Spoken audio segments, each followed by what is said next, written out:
When I came here 2 years ago and I was Mankind, there were always people saying, why don't you just be Cactus Jack? Then I came out in tie-dye and some white boots and they said, why don't you just be Cactus Jack? Well, I gave you Cactus Jack. I gave you every bit of energy I had. And when I was laying there helpless, you chanted someone else's name. Cactus almost sounds bitter here. This is not a knock on Stone Cold Steve Austin.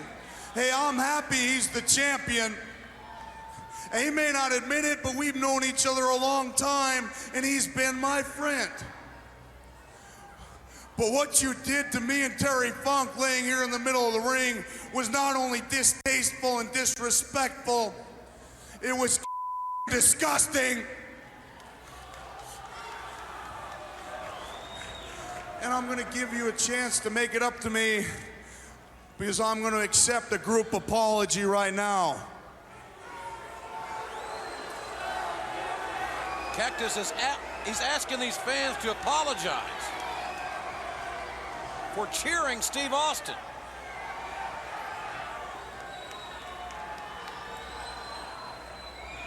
Well,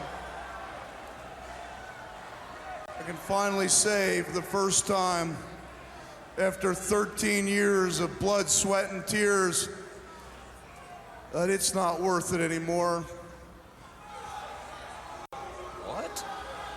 It's going to be a long time before you see Cactus Jack in the ring again.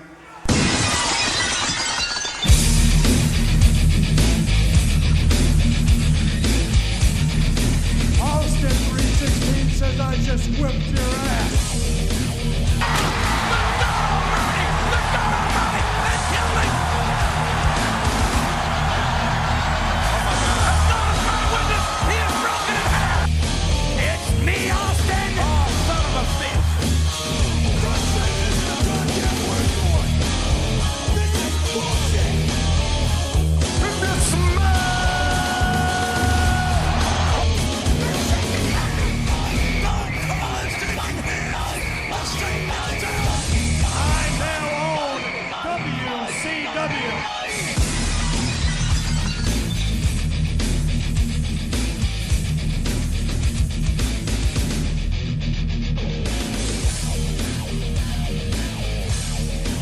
Hello, faces and heels. We're back again, and I'm in charge. It's Peter and Garrett once again doing the Tweener Wrestling Podcast, episode 12. It is episode 12. Good I was lord. wondering if you were there. Okay, that's good. Yeah, I'm here. This is the month where we are Unforgiven.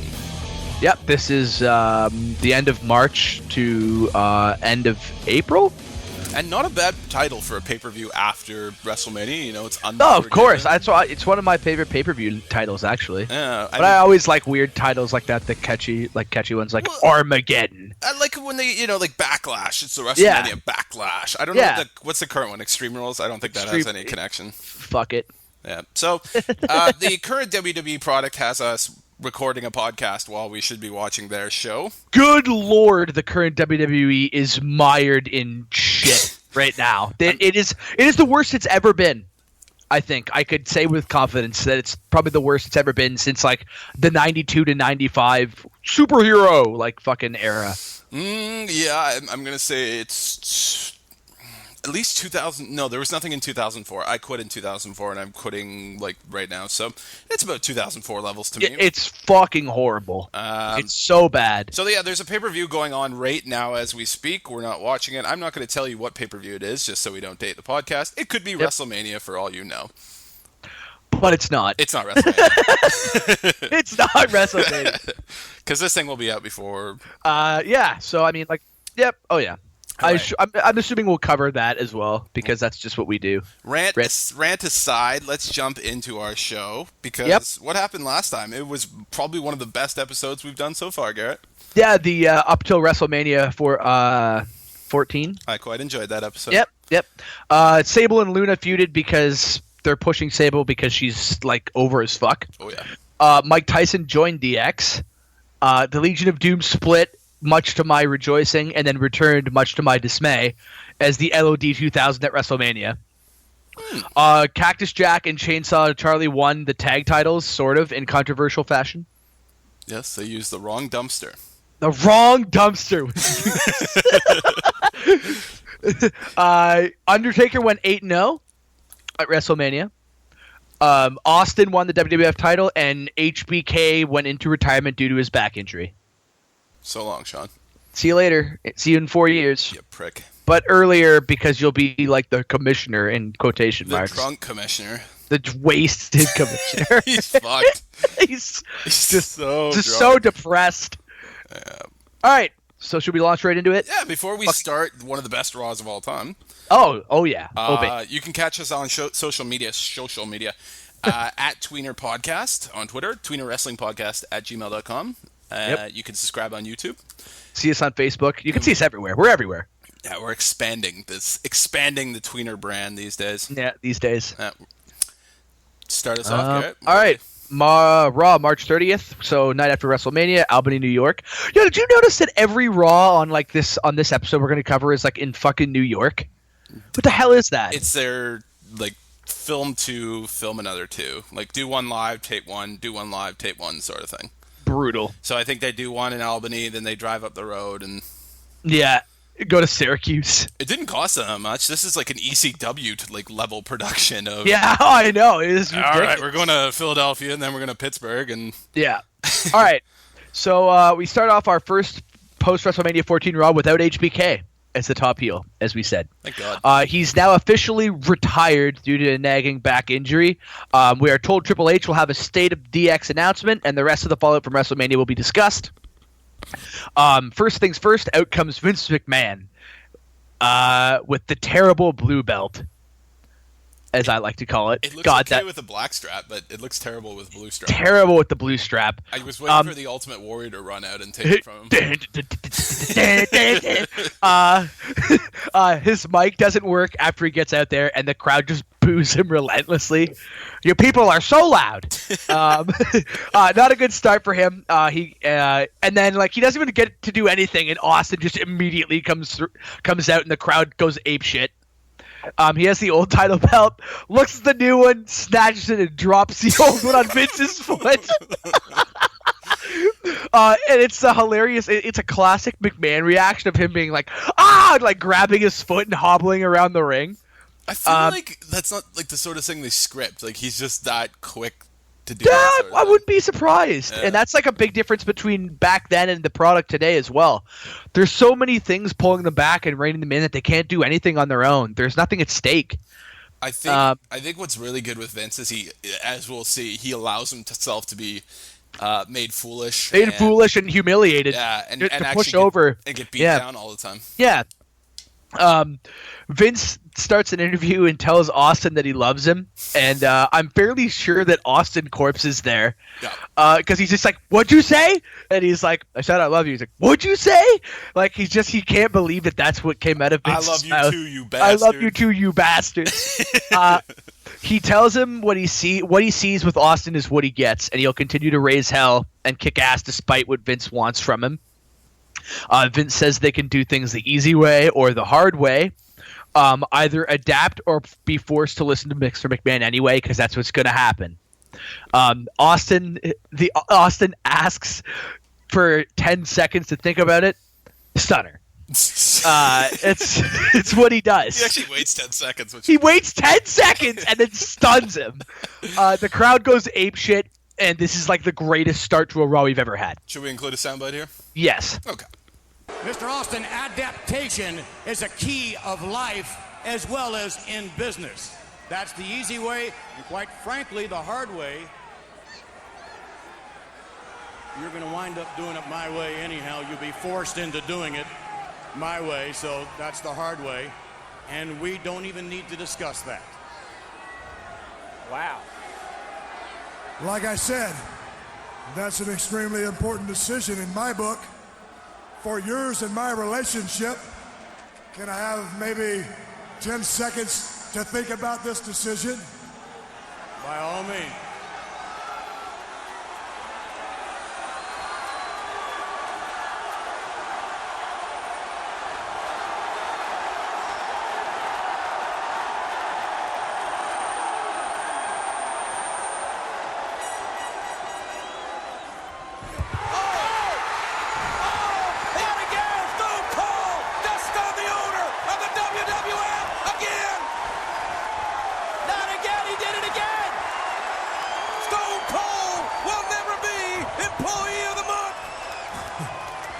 what you've seen is how to do things the hard way. If you want Stone Cold to continue doing things the hard way, give me a hell yeah. Oh, hell yeah. Yeah, this Raw starts off this is such a good Raw. Holy shit. But like the opening alone was ridiculous. And so much happens that yeah, impacts the entire era. Yeah. So I said the main storylines here: Fallout from WrestleMania 14, and X-Pac and the Outlaws join DX. Spoiler. Basically, well, spoiler alert. A spoiler 20 years in the making. We have the terrible LOD 2000 face-off against Jose and Jesus in the fastest squash match I've ever seen. Power moves and a Doomsday device, and it's over. Sonny cuts a promo I don't care about because Sable's around. And Sonny's about to bail anyway, very soon. Yes. Very, very soon. Drug problems. Yeah. After the match, we head to the back to have Kevin Kelly tell us that Vince has called the cops and wants Austin arrested. I think we should have a siren and have a count for how many times Austin gets arrested, by the way. Yeah. I think we should do that. Well, we'd be a couple behind because he's already been arrested several times. How many times is several, though? Shit. He definitely got arrested at New York. 2? 3? All right, let's go. To be fair, he gets arrested like 8 times the next like 5 weeks. Why don't we call this the second time? Yeah, all right. And all we right. can change it if necessary. Yep. So you're going to put a siren on this? Yeah, let's put a siren in there. Yeah. Like Bad Boys or something? Yeah. Okay. Austin says that Vince doesn't have the balls to have him arrested. God. That was just one backstage. Not yet. Kurgan has a match with Chains. And it's clear that the DOA and Kurgan gimmicks are going absolutely nowhere. It's so boring. It doesn't fit in with this anymore with what they're trying to do. We head to commercial, and when we return, Vince's like the match just ends with a fucking claw. And then we return from commercial with Vince walking with a swagger, with the cops behind him, leading the way to Austin's dressing room. Classic McMahon. We have a match between Aguila and Double J, so he can yell, "Ain't I great?" every 2 seconds, while squashing a light heavyweight because we can't have them beat a heavyweight because Vince McMahon would hate that. They have nothing for Jeff Jarrett at this moment. No, he's Jesus Christ. But they spend so much money on him. Yeah, exactly. His entrances every week, I'm like, holy shit, how much money? That's so much cash right there, yeah. JJ botches a roll out of the way from like a fucking turnbuckle move, but no sells and puts him in the figure 4. Let's go home, bud. Let's go home. Terrible gimmick. It has to go soon, which it will. And then Don't Piss Me Off will return. Well, we'll start. It'll be great. Steve Blackman comes out and assaults JJ after he cost him a stupid loss a week before WrestleMania. He ruined his undefeated streak. Yeah, Tennessee Lee causes a distraction, and Blackman is furious. Some great signs in the crowd here are Rehab for Life and the Great Walls of China. That one's good. Vince and everyone are looking for Austin, but the cops already have him. A shouting match and shoves occur, with Vince telling Austin he's getting what he deserves, and Austin saying he's going to be out soon and there will be hell to pay when he gets out. Vince heads to the ring as we go to commercial. Jesus, this Raw already is so much happening. It's all backstage segments. Russo's taken full control. Full control. When we come back, Vince says he owes the fans an explanation. He also interrupts a match and kicks all the jobbers out. Just kicks out all the jobbers. He asks for some respect, and they jeer even louder. Perhaps in the state of mind Austin is in, a 24-hour cooling-off period was in order. Fair enough. He gave Austin a choice, and he chose his, and damn it, Vince chose his too. He swaggers off. The Nation is back. The Rock tells JR to know his role and shut his mouth before berating Shamrock for trying to end his career at WrestleMania. He then thanks Farouk for opening his eyes and believes the Nation will be stronger for it. Lol. Also, he's got the new Intercontinental Championship. Yes, he does. And it's also purple. God damn it. And it also has the old logo on it. Are they becoming like the Power Rangers?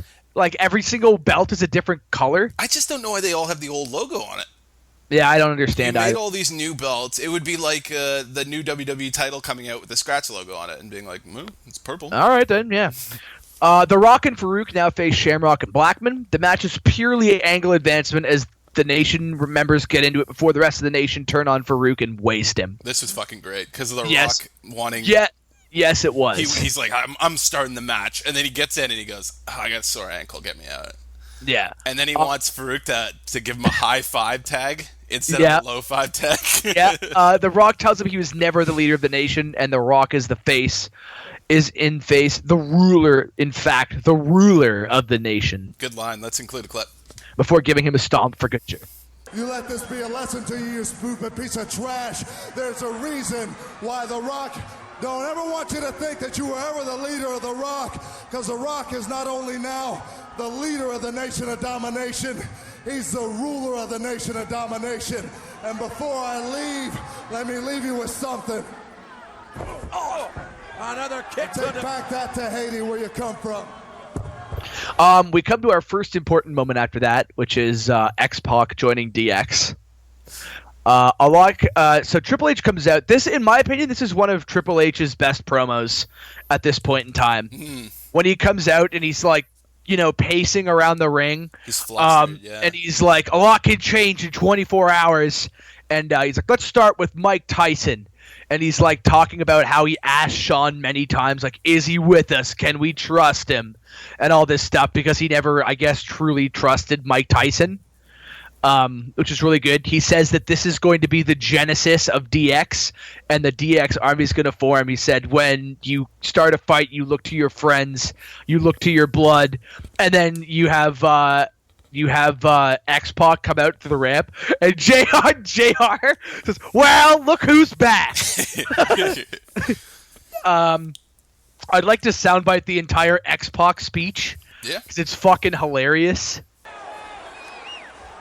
heard Hulk Hogan come out on television saying I couldn't cut the mustard. Well, Hulk Hogan, you suck, pal. So I don't think you have any room to talk about anybody cutting any kind of mustard. And Hulk, I got some more advice for you. You better not stop short, or Eric Bischoff will go so far up your ass, he'll know what you had for breakfast. Well, he's telling the truth so far.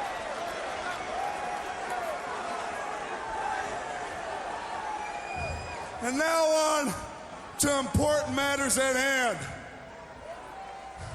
I'm sitting at home with my mind on my money and my money on my mind.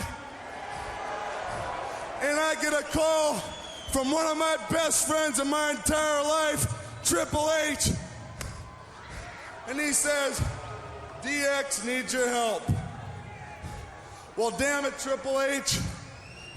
Anytime you ever need anything from me, pal, you got it. And I got something else to say. Kevin Nash and Scott Hall would be standing right here with us if they weren't being held hostage by World Championship Wrestling. And that's a fact, Eric Bischoff. So put that in your pipe and smoke it. DX tells the crowd to suck it, and the crowd loves it. Like, the crowd's already buying into this new thing. I think this is one of the first signs that, like, the tide is turning a little bit. Yeah, I think it is too. Because you actually have someone leave. I mean, you had Jeff Jarrett leave, but you actually have someone leave WCW and come back to WWF. Yeah, well, everyone started leaving WWF, right? And then be like, you know what, WCW sucks. Yeah. Like, this is where to be. It's great. I think this helped a tremendous amount. The most important line in there, and I'm amazed they didn't get sued for it, although I don't know what the legality is. The Eric Bischoff line? No, the Kevin Nash and Scott Hall would be here if... Oh, yeah! Holy fuck. If they weren't being held hostage. If they weren't, like, collecting ridiculous sums of money for not doing any work in WCW. Yeah, it's insane. Yeah. After that, we have a really creepy Val Venis debut promo. Val Venis is coming. And I forgot that Val Venis was actually a start at some point. like a star at some point around the end of 2000. It's amazing. How far will he go? Only to get relegated to Sunday Night Heat for 3 years. Hello, ladies. Like, he just all the time, and like I like it because they sort of like took what Triple H was doing with DX with all the dick jokes, and then gave them to Val Venus. He's still his gimmick. Just give him his gimmick. There are all these vignettes of Val Venus filming a porno, and he sells his character so well, and he just makes me crack up every time. Oh, it's so funny. Because he'll notice the camera and break into a big grin and be like, "Hello, ladies." One of the best ones ever is the shower one coming up at a couple. Yeah. That's the one I legitimately laughed at. Yeah. All right. Our next match is Taka Michinoku versus Mark Marrow. It was actually a really good match until Taka loses because, nice way to bury your light heavyweight champion. Make everything obsolete. Good work, Vince. Sable comes out with like the greatest outfit I've ever seen. Luna comes to the ramp and challenges Sable to an evening gown match at Unforgiven fairly easily.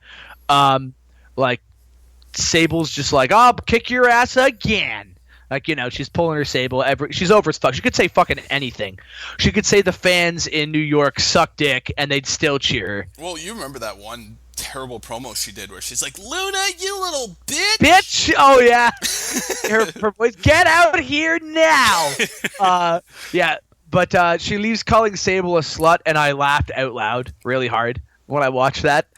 The match is okay, but again, Taka's always losing because apparently you can't have a heavyweight lose to a light heavyweight. Yes, Marrow jobs out the light heavyweight champion. Yep. Then he gets wasted by a bunch of people from Japan, a.k.a. Kaintai. JR wonders where security is. They're arresting Austin, I guess. They're busy taking Austin downtown. We have the Headbangers face the New Midnight Express. This exists solely for Austin to call in using his phone call from prison. So like nothing from the match actually happens. He says next week McMahon's ass belongs to him and it's going to be a long night. Cornette whispers in Severin's ear and he goes in and gives a headbanger a belly to belly, the other a double underhook slam because Dan Severn. That Dan Severn guy looks like a fucking badass. Right? He pulls back on his arms and Cornette calls him off as the fans chant for Shamrock. Speaking of which, they fought 2 times in the UFC, legitimately. Yeah, and it was like 1-1 record, right? Ken Shamrock, and it was 1-1. It was it was fucking ridiculous. They both like one beat the other. Yeah, it was insane. It's pretty crazy. Our final match of the evening is a cage match between the Outlaws and Terry Funk and Cactus Jack. The match degenerates like super fast.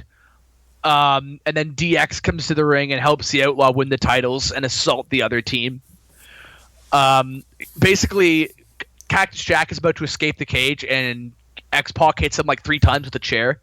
He falls back into the ring. The Outlaws get the win because they string up Terry Funk. What the fuck is it with them stringing people up these days? It looks pretty cool, though. It does. They, like, crucify him on a cage. Yeah, it's the Raven from ECW between Raven and fucking Tommy Dreamer. Hey, that angle cost them Kurt Angle. Yeah, it did. They hated it. Kurt Angle was like, fuck this, I'm out. Yeah. Funk is strung up and Foley is fucking murdered by chair shots and pile drivers. King tells JR that this is the new DX and JR is absolute money on commentary, going bonkers the entire time. Foley takes a chair shot so hard it breaks the chair as we go off the air, and DX cross chops everyone from on top of the cage. And JR goes, "By God, they're stronger than ever!" Yeah, oh, it's so good. I don't think so. I think with Shawn Michaels, they were fairly strong. Yeah, but now they've got 4 people that don't have fucked up backs. I guess they'll be back in main event contention by 2000. Yeah. Or late 1990. Yep. So, second Raw, April 6th from Syracuse. Shawn Michaels' least favorite city to visit. Which is weird. Because he gets his ass kicked there. Yeah. By Marines. Good for them. Last week's Raw was an amazing follow-up to a great WrestleMania pay-per-view. WWF is nipping at WCW's heels last week as they scored a 4.4 to Nitro's 4.6 in the ratings. The Monday Night Wars are truly on. This is the week where the 84 weeks is over. I think you have one more week to go. One more week. One more week after this one. Yes. It's our third Raw. But like they're like 0.1 off in these weeks. Yeah. They're at, this week they're at a 4.5 and Nitro's at a 4.6. So they're getting closer and closer every week.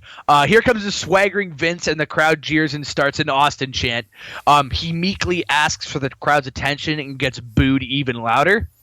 Last Monday, when he had Austin arrested, was the toughest decision he's ever made.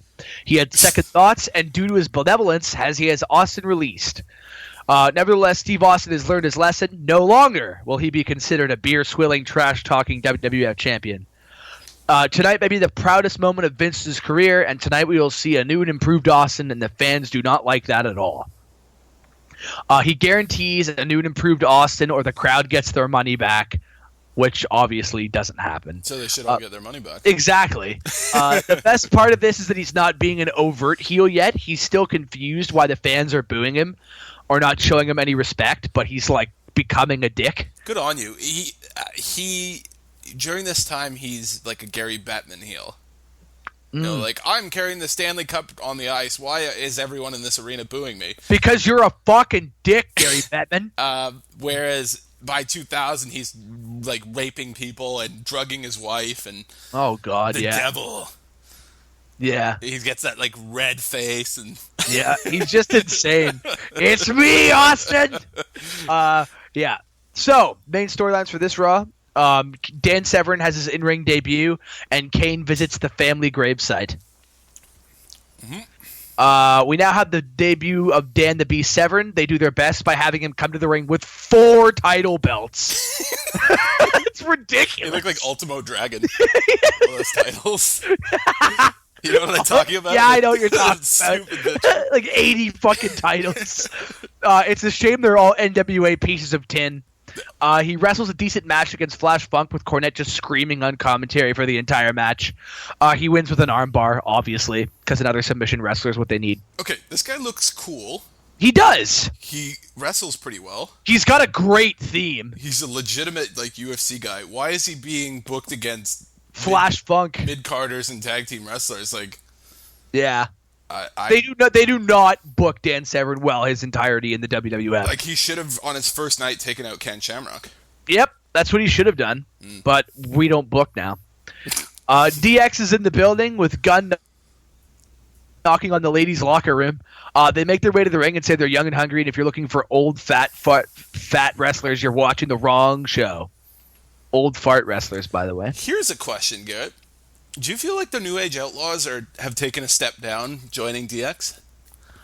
I don't know. It's a tough call. I mean, right now when they first joined, the argument could be made that they did, but I think near the end of like when DX was at its peak, I think that everyone that was in it benefited from being in DX. That's true. But I just like the Cactus Jack match, like the Cactus Jack Terry Funk Outlaws match, I feel like that was pretty high up the card on Mania. Yeah, I think so too. And they had their kind of own niche set out that was different than it was a little different. But I mean, like I said, I think in a couple months they're going to be right up there with everybody else. It makes me think, and it probably does them favors too because Triple H is like on the booking crew. Oh yeah, I mean they have jobs and they're probably going to be in the Hall of Fame because of. We have jobs too, Vince. It just makes me think of when Jericho was invited to join the NWO and in real life, and he's like, nah, fuck that. Like, fuck that. No, he's just in real life. No, like you won't stand out if you're part of this massive group. Yeah, he's right. Steve Blackman faces Brian Christopher. The match itself is actually quite good. It's nice to see the cruiserweights winning and doing more than just jobbing out to people. I think it was stupid to put Christopher on when Lawler wasn't doing commentary. Yeah, I agree. After Steve wins, Tennessee Lee comes out and takes approximately 1 hour to introduce JJ until he shows up from behind and murders Blackman with one of the first guitar smashes we will ever see. El Kabong, yeah. Is it the first one? I haven't seen him do it yet, yeah. I think this is the first guitar smash. Yeah. So many guitars will be harmed the next year. He broke 1,000 guitars, never drawed a dime. Yeah.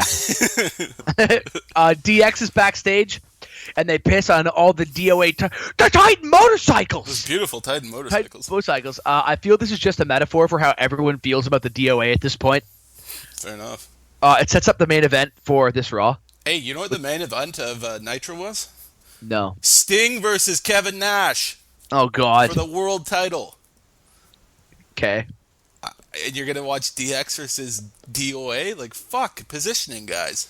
Yeah. Cactus Jack comes out here and cuts a very real promo, as we all know. This is the one that we use at the start of this episode. He basically tells us the DX won't put Cactus Jack away, and that the Funker must be really hurt because he didn't show up tonight.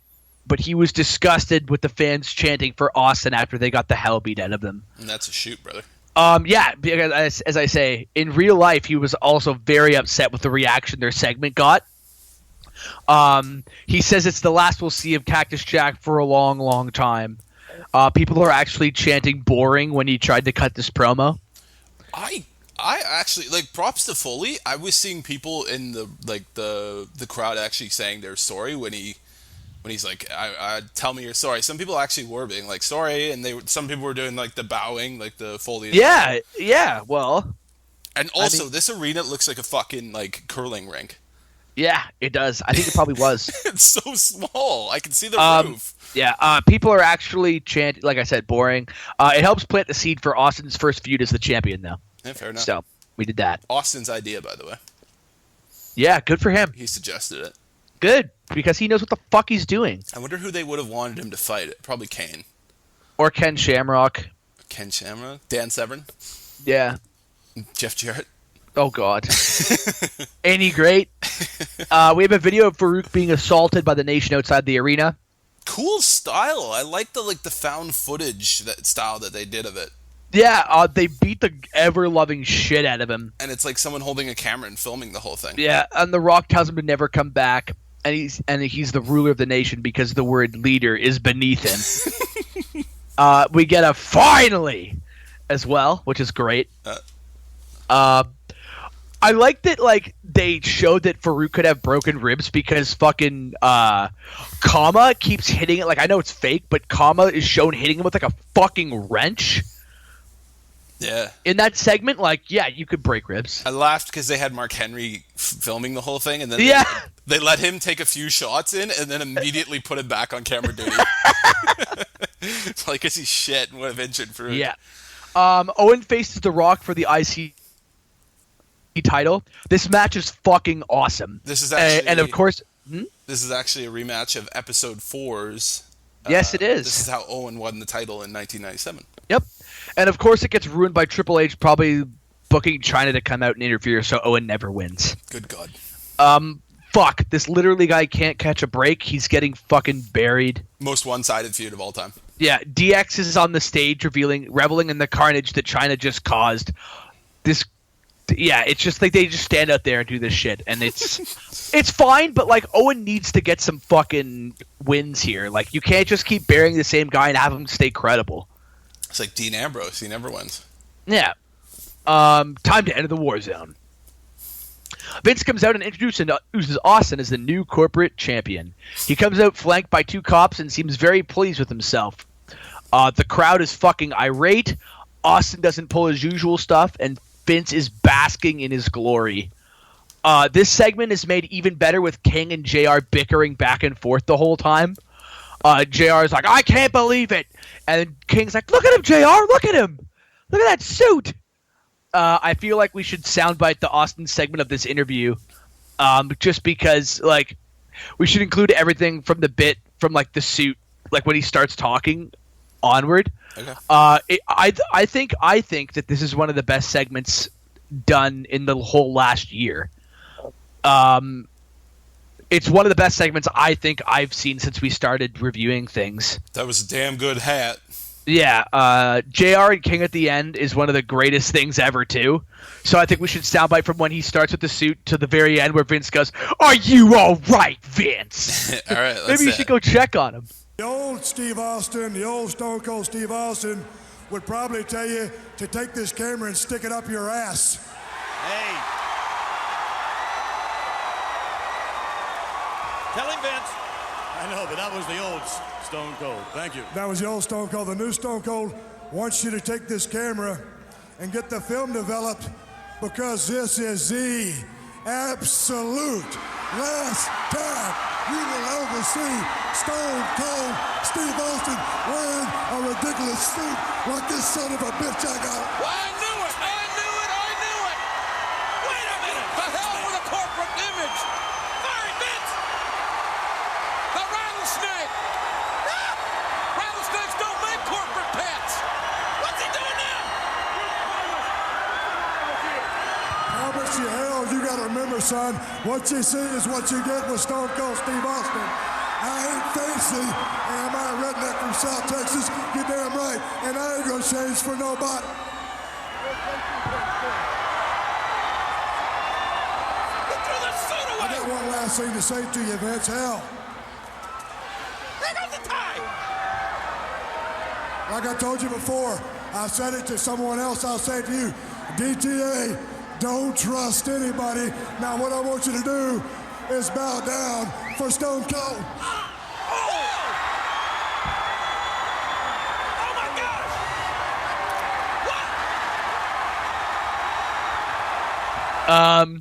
What? Here comes the DOA to challenge DX for pissing on their bikes. I can't believe this is going to be the main event. When will these guys go away? You skipped a lot, but I don't blame you because I didn't write anything for any of this shit either. Yeah, because there's nothing. It's a fucking bullshit thing. I wrote Luna versus Jobber, Val Venus segment, Mero versus Shamrock, Undertaker segment, DX versus DONA. Yep. Cool. The only other thing about that is that Luna, like, we get the Luna Sable recap and the Evening Ground match, and then Luna faces the Jobber, right? Yeah. But King has this fucking line where he's like, I pulled people, and now one person wanted Sable to win that match. Yeah, Val Venus, again, cut another promo about his debut using a lot of boner jokes and innuendos. His laugh here is, like, really disturbing and unnerving. But you can tell that Vince and Val were totally all for this gimmick. Yeah. Hello, ladies. He literally poured himself into this gimmick. Also, the next title of his next film is As Hard as It Gets. Like, is creative even trying? Can you imagine that, like, creative meeting? We're gonna need you to write joke porno titles for Val Venus. Pretty much, As Hard as It Gets. Yeah, Sable comes out again before being sent to the back before his match. Because he's got a whole bunch of stuff, right? Mm-hmm. There's like that. Kevin Kelly interviews The Undertaker, who accepts the desperate challenge of Paul Bearer and Kane for the Inferno match at Unforgiven. Paul Bearer and Kane interrupt the interview from the graveside of The Undertaker's parents, and Paul Bearer promises that The Undertaker will die a slow, agonizing death at Unforgiven. Kane then takes a sledgehammer to the parents' gravestones and sets the remnants on fire, which is cool as fuck. Yeah, were you a fan of this when you were a little kid? Oh, you have no idea. I was furious at Kane, first of all. Like, I was like, how could they do this? It's such a terrible thing to do. I was furious about this for the whole week until next week, and then I was even more furious. Were you enticed by the idea that they're going to set the ring on fire and fight in it? Yeah, because at the time when I was a kid, I had no bearing on safety features. So I was just like, fuck it, they'll light the ring on fire, who cares? I still don't know how they did this match. Yeah. Without suffocating. The main event is DX versus the Disciples of Apocalypse. Betting on the DOA in this match is like placing your entire life savings betting against the Harlem Globetrotters. Yeah, it's like betting on the Washington Generals. Yeah, after a below-average match, Generation X picks up a clean win over his stable, who has worn out its welcome. After the bell, DX lays out the DOA like they did Cactus Jack and Chainsaw Charlie on last week's show. Before anything else can go down, the LOD comes out and stupidly runs out, and we end with a big brawl.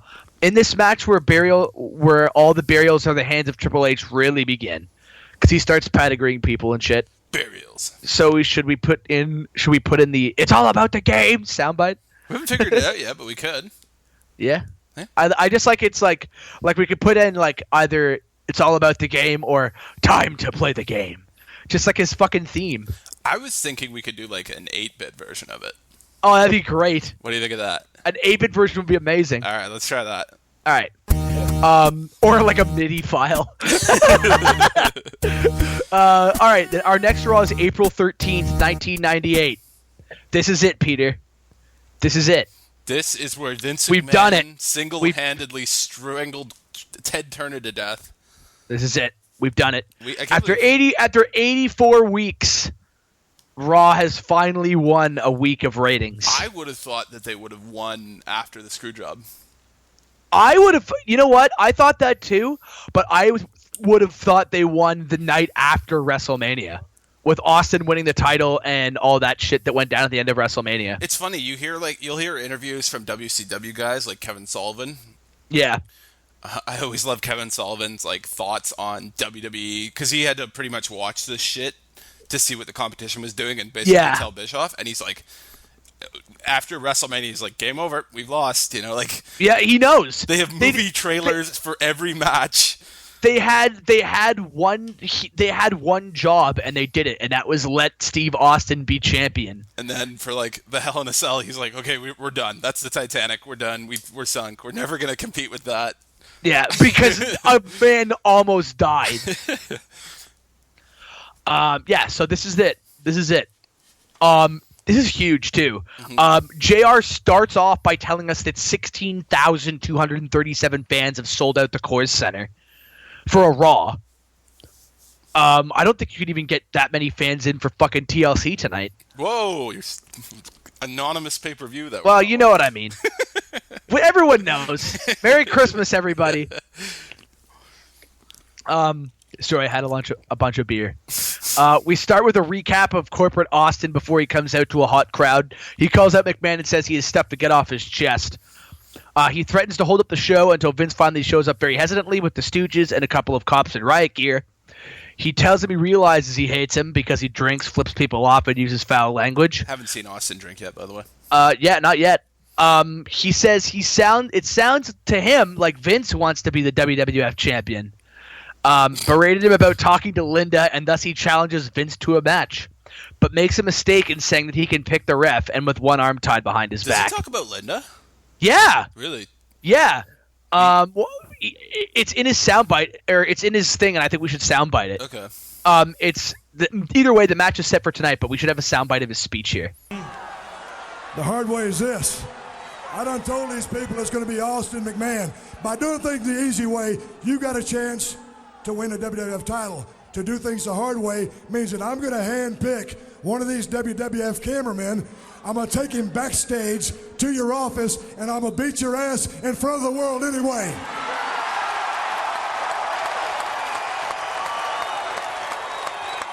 You and me have got to stop. This ain't going nowhere. Do things the easy way, you got a chance of winning the belt.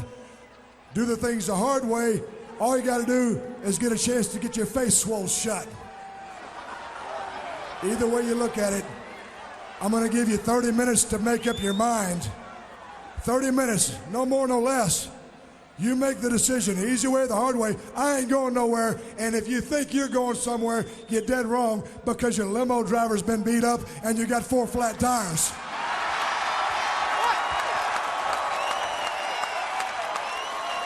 Let me ask one more time. If you want to see Austin McMahon, give me a hell yeah. Then that's the way it's going to be, and that's the bottom line, because Stone Cold said so. My God, Austin's gone too far.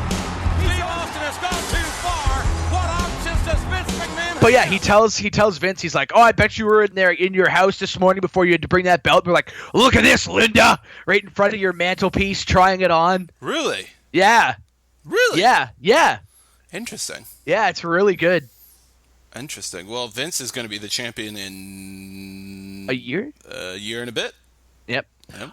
Main storylines here: Austin versus McMahon for the WWF title, and thus by continuation, Dude Love becomes the #1 contender. We had the DOA and Los Pericos match from around 12 months ago, but they do some weird chain. You're welcome. But it's actually 12 months ago. Yes. But they do some weird chain match where each person is padlocked to a different ring post. This is one of the biggest pieces of shit I've ever seen. Vince Russo right here. Just play it. It was like a fucking SPCA match. They're all chained Yeah, like it was dogs to ring posts and can't go anywhere.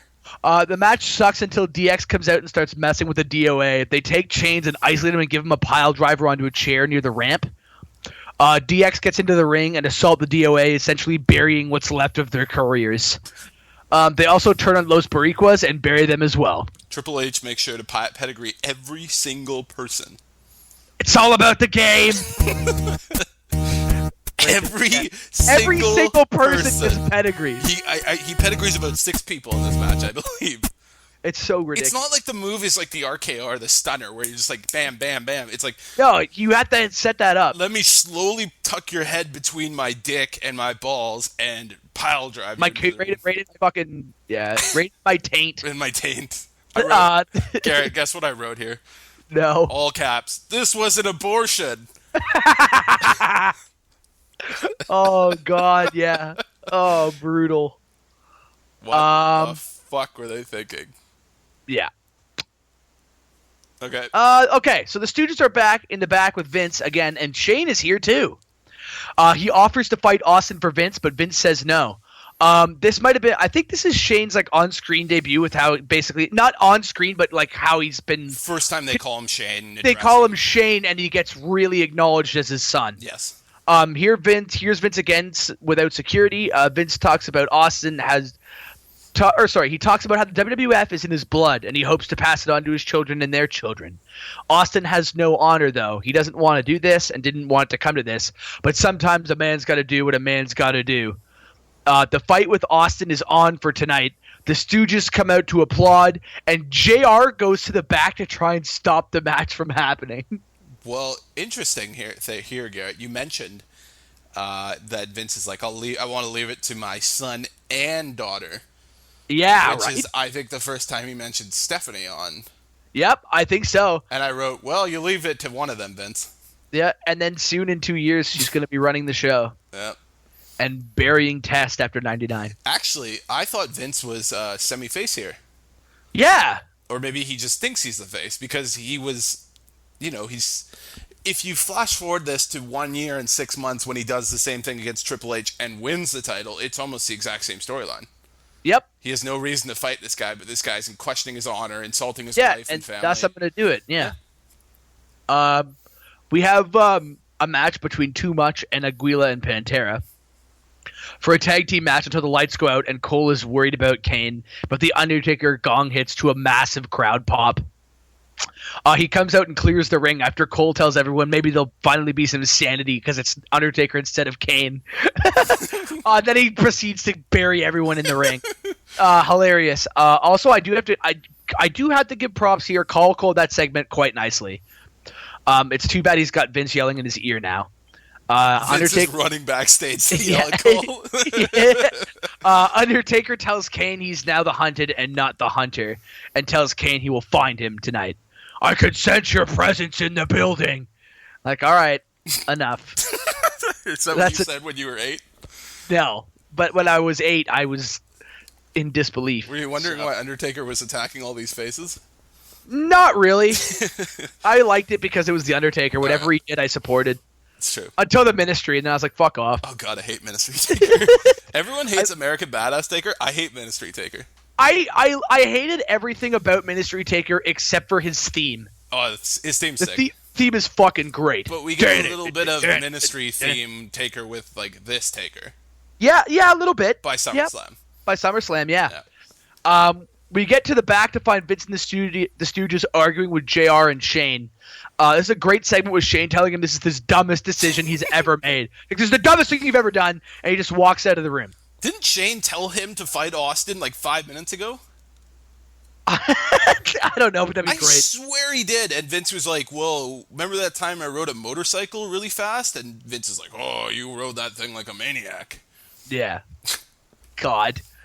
Jeff Jarrett has a match with Taka Michinoku now. During the match, we get to listen to the charismatic black hole that is Steve Blackman talk about his match with JJ at Unforgiven. If that isn't enough, we also have to listen to Tennessee Lee wheeze into the mic for about how Double J will be singing at the pay-per-view. Pamphlets fucking fall from the ceiling for this match. Russo? Seriously, the most expensive entrance on every Raw. Yeah, like he probably killed like 20 trees just for those He pamphlets. gets these like JBL entrances every week. Yeah, the Japanese wrestlers running in assault Taka, and JJ puts the figure 4 on him until the ref gets him to release the hold. JR says that Taka might be visiting Chains in the hospital tonight. This is Taka's second loss, by the way. In a row. Yes. Yep. Do you know the name of this Kaientai team? I don't know the names of them. I know one of them is Funaki. No, but do you know what they call them on air? They're not Kamikaze. Fuck, I fucked up. Yeah, it's the Club Kamikaze. Club Kamikaze. Yeah. Yeah. Too many beers here. Okay. Too many beers. Yeah. So basically, he loses. Austin knew that McMahon would accept because he didn't get. We go back to Austin backstage. Again, Russo's running this fucking show, so Austin knew that McMahon would accept because he didn't give him much of a choice either way. Either he gets his ass kicked in the back or he gets his ass kicked in the ring. Sure, he thinks it's a bad choice, but it's going to be settled nonetheless tonight. We then cut to the Stooges showing Vince how to counter the stunner, which is retarded. Fucking goons. Farouk comes out with some weird new rap theme. He comes out and tells Rocky that it takes a lot more than a beating to whip his ass. What? Isn't that what that is? He knows he gave them all a chance to get their start before calling out the nation. The Rock mocks him for being ignorant from the beating he took, and he needs to sit back and smell what he's cooking. By the way, we're soundbiting the Rock's speech here. He's cooking tonight. Rock tells him that he has a big hand, and you know what that means. He's going to lay the smackdown on Farouk, and there are only two things he can do about it. Nothing and like it. Fucking amazing speech. Jesus Christ. This guy is like the greatest on the mic. Like, he could write everything, and holy shit. It's just so good. Farouk gives him the nation salute, and The Rock laughs until Shamrock and Blackman come out and salute behind them, and then the brawl gets underway before it gets interrupted by fucking referees. Really good for angle advancement, though. Definitely. And listening to The Rock give fucking the speeches of the year. So you want to pause it here? Yeah. I'll tell you what, Farouk, you come out here and you run your mouth and you try and call all the shots like you're the champ, like you're The Rock. But obviously you're not. You see, Farouk, The Rock understands that you're still half ignorant from the beating we gave you last week. So try your best and smell what The Rock is gonna cook tonight here in Philadelphia. You see, Farouk, The Rock, hold The Rock's belt, will you? The Rock feels like this. The Rock has a very big hand. And you know what that means. That means he's gonna lay the smackdown on you whenever he damn well pleases. And you know what? There's only two things you can do about it. Nothing and like it. Is that the first time he says SmackDown? I think so. I think it is. I just like that you could do about it. Nothing and like it. So good. So good. Terry Funk comes out after that and tells everyone he's found a new tag partner because Cactus up and quit last night. What the fuck, Terry Funk? Yeah, he doesn't care about them chanting. Like, did Terry Funk just become a heel? As if the Quebecers are still around. That's who he's facing, by the way. How the fuck are they still here? Someone needs to do the job. Flash Funk is revealed to be the partner with Terry Funk, yelling like a senile old coot on the mic until they cut him off. Too Cold Scorpio has emerged, and it's about time he gets something. Remind me where this ends up again. Job Squad? Job Squad. I like Cold just being ignorant and being like, oh, Flash Funk looks a little cold these days. Oh, Jesus Maybe Christ. Even too cold. Oh, God. And if you see some of their graphics or like how he's announced later, he'll be actually called Too Cold Flash Funk or Too Cold. Literally, like they come. Yeah, they did because they want to make him like Terry Funk, Flash Funk. So he's like Too Cold Flash Funk is his like rebranding for a bit. Yeah. All right. There's the most Russo moment ever coming up. Luna comes to the ring dressed as a sailor and calls out Sable much to the delight of the crowd. She says her adrenaline is pumping and she's got more anticipation than PMS. What? After we enter the war zone, Goldust comes out to bury his already 6 foot under career. and gets stripped of a gown by Luna. The greatest thing ever happens here when he goes, I'm taking my pumps off and I'm going to kick some butt. Ow, you're hurting me, you bitch. Yeah, fucking Russo right there. Sable comes out this time and the crowd goes apeshit. Officials break up anything and Goldust carries Luna into the back for us to start the war zone with some heat. After that heat gets built, we go immediately to a boring match between the Express and Steve Blackman and Shamrock. These guys look like fucking Mark McGuire and Sammy Sosa. They are so roided up. Yep. It's unbelievable how big these motherfuckers are. That is all. But, like, Shamrock is just, like, no qualms about juicing. He's huge. Yeah, he's huge. Vince is still conferring in the back and admits that to being nervous, but he says he's not afraid, and he wasn't afraid of the Feds, Ted Turner, Time Warner, or Stone Cold. Time Warner. I guess. That's what he literally says that. I know. Which is ridiculous. The Headbangers are in the ring, but the lights go out, and out comes the Undertaker. The Headbangers look at him, but then decide to kick Undertaker and try to fend him off. But it's to no avail as Thrasher gets a tombstone and Mosh is chokeslammed. Now the lights go out again, and this time it's Kane. He stands atop the ramp and stares down. Paul unfortunately has the mic and tells the Undertaker that he cannot wait for the pay-per-view, so if he wants to fight his own flesh and blood, then he has to do it on Barrett's own time. He's not going to face Kane inside that ring, but rather meet Paul and Kane at the cemetery if he's so worried about what his parents think, then he can fight Kane on their damn graves. You can fight your parents on your parents' damn graves! Yeah, and be sent back to hell where he belongs. And then JR is like, oh, what a hideous thing to say. Yeah, thank God! Ladies and gentlemen, we apologize. Kane does his flame thing as Paul cackles like a maniac. Good segment. Owen calls out DX and wants to know who he's facing tonight. We need to soundbite the entire DX speech because it's fucking hilarious. But actually, it's so good. You know something, Owen? That's a question we've been pondering all weekend. Just thinking, tossing and turning at night, trying to think who it is that's going to take you apart for the last time. So what we did is I had everybody in DX write a 500-word essay on who would get to kick Owen Hart's ass. Who wanted it the most? And I read them. Oh, I read all of them. And they were all really good.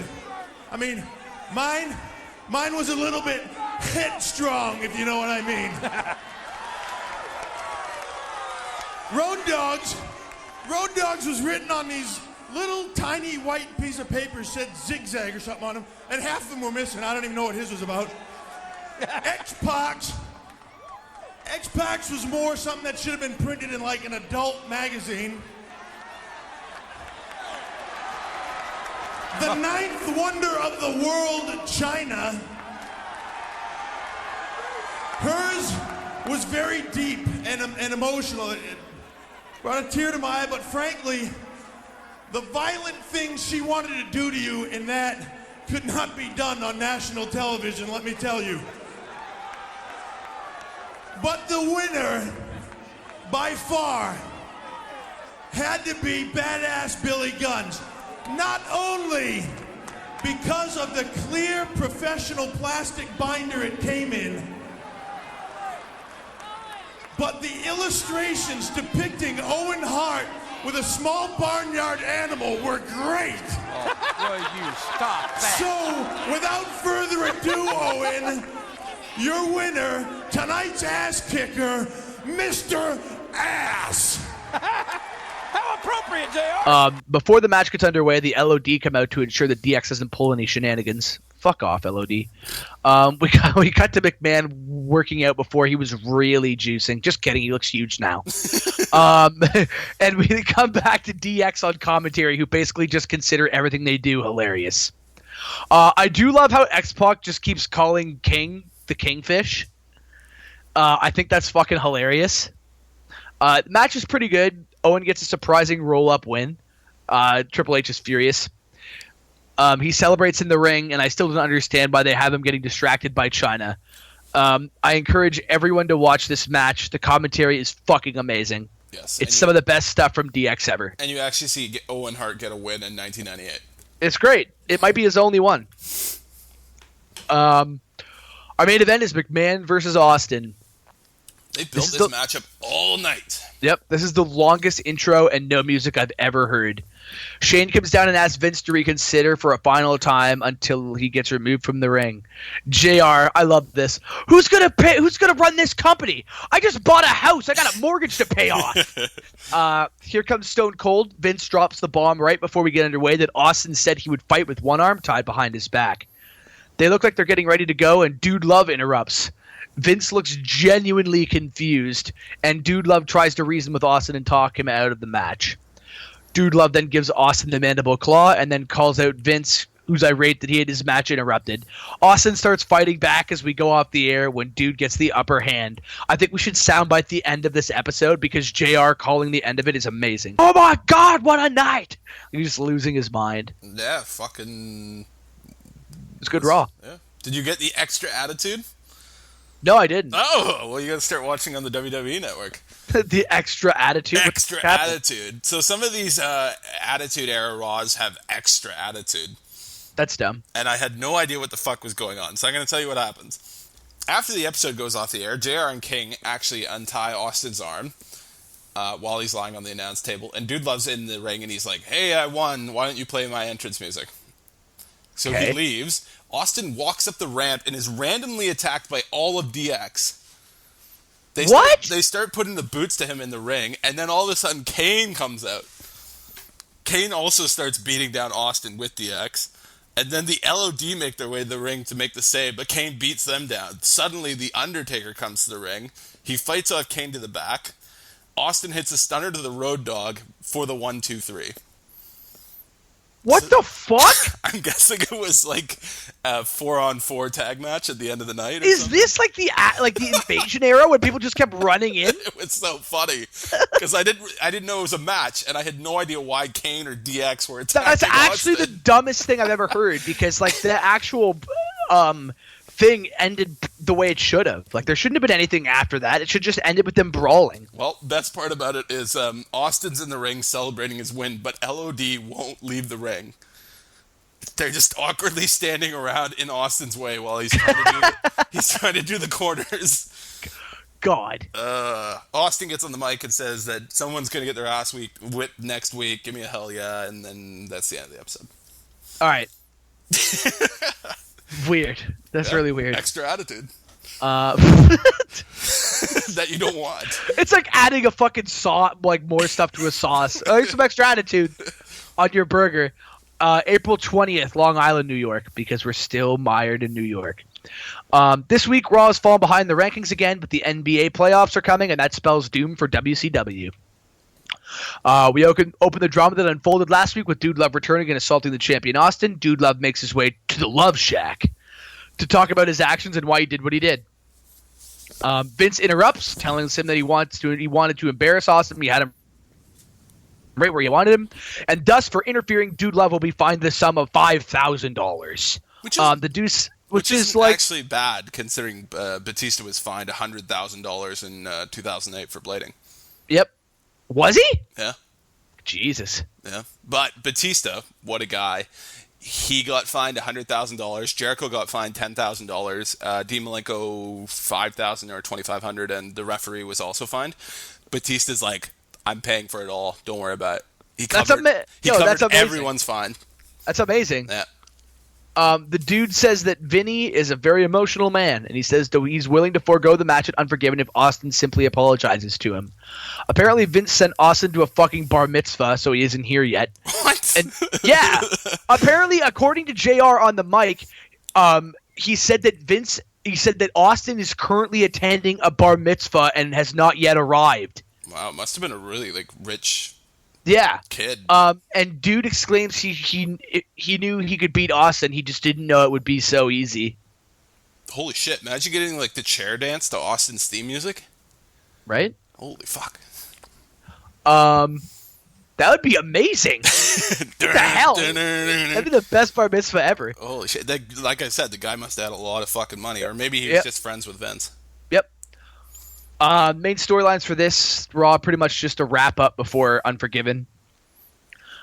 We start with the Vince Russo special, a Long Island street fight between Kama and Farouk. I had no idea who was in this match. Right? Yes. When we come back from break, Shamrock and Blackman are being held back by the Stooges. Farouk comes out swinging like a savage and jacking up the crowd. He takes it to Kama like there's no tomorrow. Kama gets his hand on a hammer and clobbers Farouk's broken ribs. After a long stretch of coma-inducing action, Farouk hits Kama. Yeah, I meant that. Okay, I like that. It was boring as shit. I like that. Farouk hits Kama with his boot when Kama reaches for the hammer. The best part of this is where Cole fucks up and calls a spine buster the Dominator. Yes, I said that too. He's like, oh, the Dominator. I'm like, that was a spine buster. The fuck, Cole? Farouk never hits the Dominator. DX is shown watching themselves piss all over those beautiful Titan bikes, and Billy Gunn tells Triple H he should whip out his dick and show the crowd. They make their way to the ring with Triple H in a raincoat, and the crowd responds quite well to their presence. These guys have faces. Yeah, they do their usual stuff and talk about the upcoming matches and things of that nature. Triple H talks about the size of his dick and then shows everyone his bazooka, which is a water gun filled with something that isn't water. The LOD come out with Owen to try and get involved, and it's very obvious Hawk has been drinking at this point. He staggers around a bit, and they head to the ring, but Slaughter interrupts and said there will be a 6-man tag match later that evening. Dan Severn has a match against Mosh. Squash. More like headbanger squash. Yeah, pretty much. We end that match with JR telling us that The Undertaker has arrived at the cemetery, but not all is well. We go to the cemetery where we hear a yell, and Undertaker grabs Kevin Kelly and shakes him like a rag doll, asking them where they went. Kelly does his best pants-wetting impression, claiming he doesn't know, and informing JR that Undertaker is heading back to the arena in search of Kane. 2 points here. This is an excellent Russo swerve because you think, where are they? Is Paul Bearer and Kane, but not someone else. Exactly. It's also perfect. I thought it would have been amazing to have Brian Pillman zombified corpse attack Kevin Kelly with a gun, because that would have been a continuity to the last time Kevin Kelly was on remote location. Yeah, I don't know. It could have happened, but part of me always dies a little inside when I think about how amazing Pillman's character would have worked in the Attitude Era. Yeah, I mean, he would have been perfect here. He would have been perfect. The dude love corporate kind of person to take on acid. Mm-hmm. Yeah. Yep. Luna cuts the weirdest promo of all time, talking about stripping Sable of her soul, mind, and leaving her like a newborn in the ring completely naked, to which the crowd pops. There's some freaking blatant false advertising going on during this storyline. Yeah, I said, I'm all for this. Here comes Bradshaw with his fucking awesome theme. I love this theme so much. Bradshaw looks strong as fuck, and it looks like he's going to get one of those singles pushes. Here comes Club Kamikaze to interfere and takes a scent on Backsplash. Yeah. So that's going to be happening after Unforgiven. Good. I'm looking forward to that. Yep. No, Austin showed up at the arena. He's not happy, to say the least. Austin's come out and wants this damn music cut. He asked last week who his opponent was for the pay-per-view, and Vince claimed he did not know, and Austin calls him a liar. Then Austin puts the belt on the line, and he's attacked by a psychedelic jackass, and he believes it is a conspiracy between Dude and Vince. And wants a hell yeah if you think so, and he gets it, obviously, because he plays to the crowd well. Austin tells Dude Love that he can beat his ass any day of the week, but he will pick his ass up and Austin will get his payback. Waiting until the pay-per-view is too long, and he promises that before the end of the night he will get his hands on Vince and Dude Love, and he has some ass to kick. He chases the cameraman and shoves him and intimidates Finkel and the bell ringer. Terry Funk and Too Cold Scorpio face the Midnight Express. Jesus Christ. Completely stolen Cactus Jack's theme music. Yep.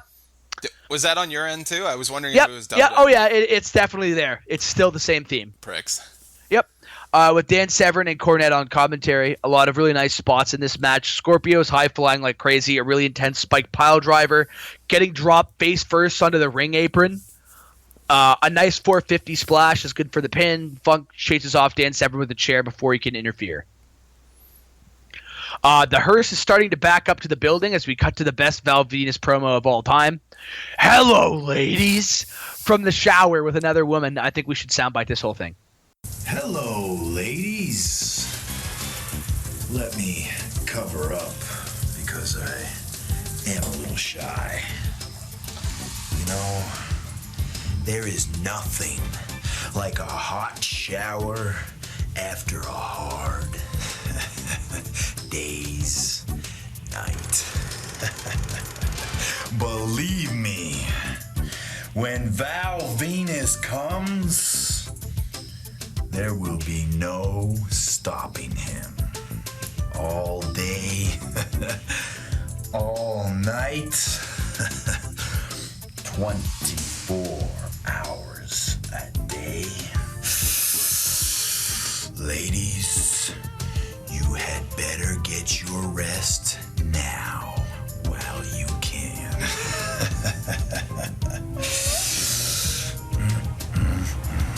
Here comes Sable wearing a blue evening gown. Cole is waiting for her, and he wants to take her back to last week when Luna publicly humiliated her by mocking her for stripping Goldust. Apparently that's humiliating. He reminds her that Luna wants to strip her down, and Cole is fucking stupid as he keeps saying the same thing. I said this was terrible by Cole. Yeah, he keeps saying the same things. Awful. I do the same thing if Sable was close to me too, though. Yeah, true.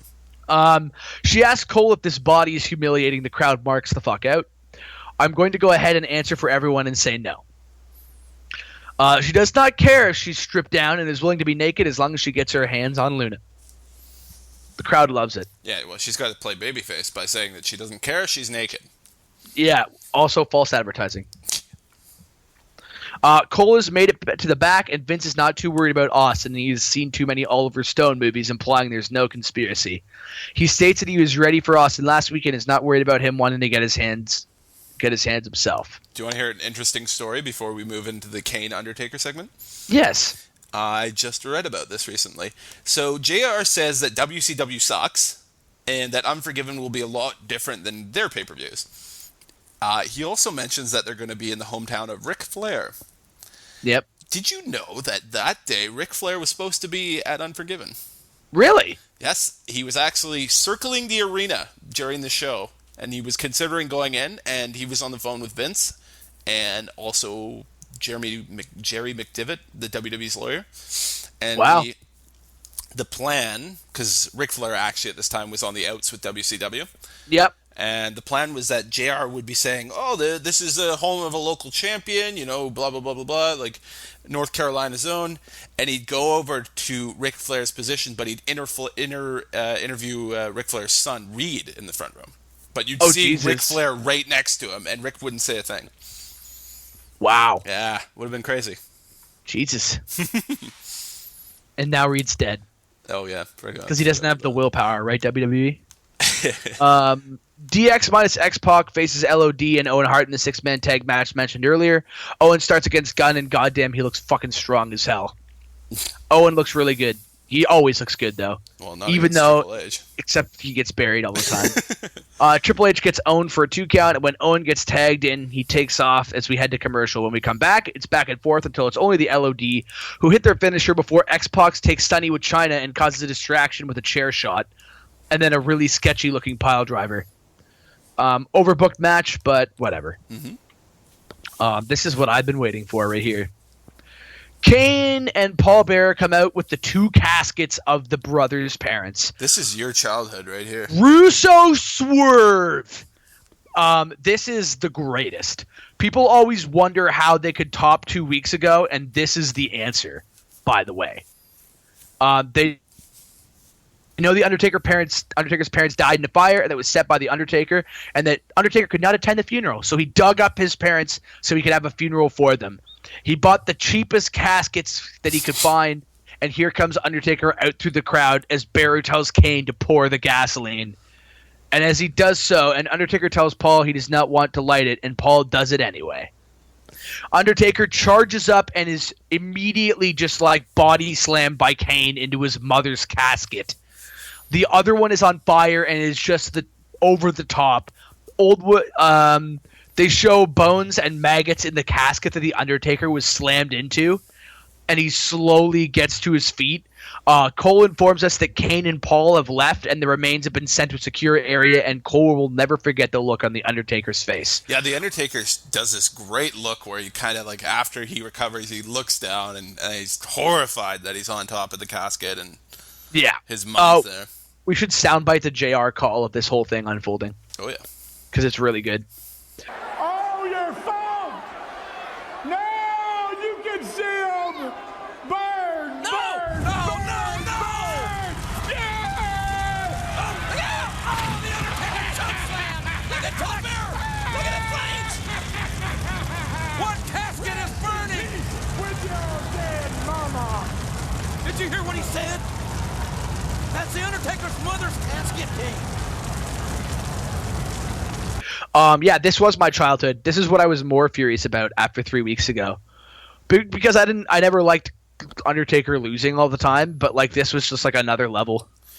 Interesting, by the way, if you want to go into the Kane tenuity of everything. Ooh. Kane would have a reason to burn the Undertaker's father's casket, because technically Paul Bearer is his father, and he has no connection to the Undertaker's father. Yep. And he didn't destroy the mother. Well, he did destroy the mother's, but he didn't burn it. So, right. I mean, that continuity, Kane tenuity right there. Ooh. Oh, baby. All right. So here we go to the last segment of the night. Vince comes out to watch the main event of the evening between Steve Blackman and Dude Love. Blackman is out with his stupid fucking glow sticks again. Russo? Here comes Dude, and we get underway. McMahon guarantees the viewers that something catastrophic will happen at Unforgiven, and says that he will be sitting at ringside for some of the pay-per-view. What the fuck was supposed to be so catastrophic? Because nothing ever happens. It ends with a Montreal Screwjob here, version 2.0. Yes. To allow Dude Love to win the match. Blackman is pissed and doesn't know why that happened and mauls the timekeeper. Austin comes to the ring and assaults Vince. Hilarious bit where the ref falls super hard after getting caught in the ring apron. And you can see him corpsing trying to stop Austin. He's literally laughing to himself as he tries to break up Austin and Dude. Dude Love interrupts until Austin gets in the ring and stunners both Stooges. Dude re-enters and they brawl as we go off the air. I want to include a soundbite here of JR asking about Vince being at ringside for the WWF title match. Because he's like, you're going to be at ringside for the title match? Yes, I am. With Earl Hebner as the referee? Yes. Oh, well then. Yeah, I like that. He's like, what do you mean? I'm not going to say anything. Like, he alludes so well to it. Also, the catastrophic thing was never supposed to happen. It was supposed to be a thing to get pay-per-view buys because everyone's like, holy shit, they're going to do a Montreal Screwjob on Austin. Interesting. And he's going to fucking lose it. I don't think they ever had plans to have something catastrophic happen. It was just used to sell the pay-per-view. Well, they could have said it for Over the Edge 1999. Oh, dear. Oh, God. I'm going to have Nothing catastrophic will happen. Owen Hart will win. Okay, soundbite. So you're saying you're going to be sitting at ringside for the WWF title match? It might be. Well, there's a cover. It might be a very good idea. I mean, after all, let's have a fair fight. Let's see what Dude Love can do against Stone Cold Steve Austin, who's a heavily favored, I would think, there in Greensboro. Right. So let's make sure the officiating is done properly. Speaking of that, referee Earl Hebner is rapidly healing. I spoke to him on the phone, Vince. Maybe he could be ready by Sunday. He'd be a good man to have in there, wouldn't he? I'd love to see that. Earl Hebner refereeing, you at ringside, and the WWF title on the line. Yeah. What are you shaking your head for, JR? Never mind. Brother, nemesis, traveler, each on a downward spiral towards damnation. They are among the blackest souls. A different sin has dragged them to the bottom. One man walks with blood-red fury coursing through his veins. The other with ice-blue vengeance burning in his soul. For here, one must leave behind all hesitation. Here, every cowardice must meet its death. Like the mythical figures of Dante's Inferno, all who cross the threshold into the 8 circles of hell will be shown no mercy.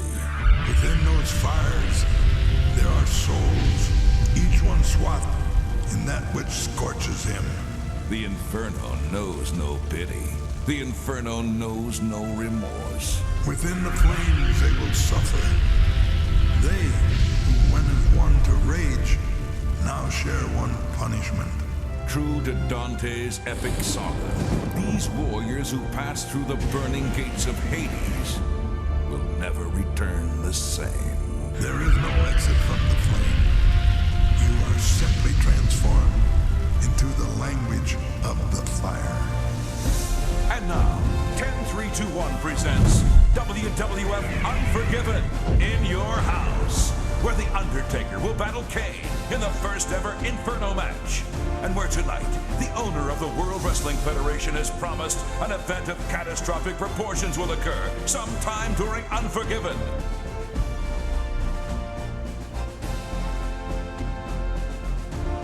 WWF Unforgiven in your house. So we've arrived, Garrett. Yes, we have. And we weren't talking about anything else just a minute ago.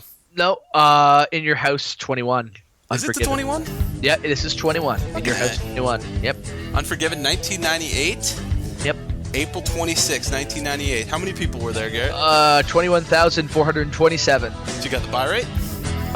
No, I didn't get the buy rate. Did you? No, I didn't get the buy rate. Oh, okay. I should start doing that, though. I'm sure it was very high for this Yeah. particular Oh, time. well, I mean, 98, right? You Yes. don't have the network and all that bullshit. And so. plus one with you watching. Yep, plus one. I'm part of the buy rate. I'm part of the problem. Where are you getting all this pay-per-view money from? At 98, probably cutting lawns and my own... Selling drugs? No, my allowance. My own Oh. allowance, probably. I probably saved up a monthly allowance for every other pay-per-view. I probably, because I know I didn't get Over the Edge, which I regretted at the time.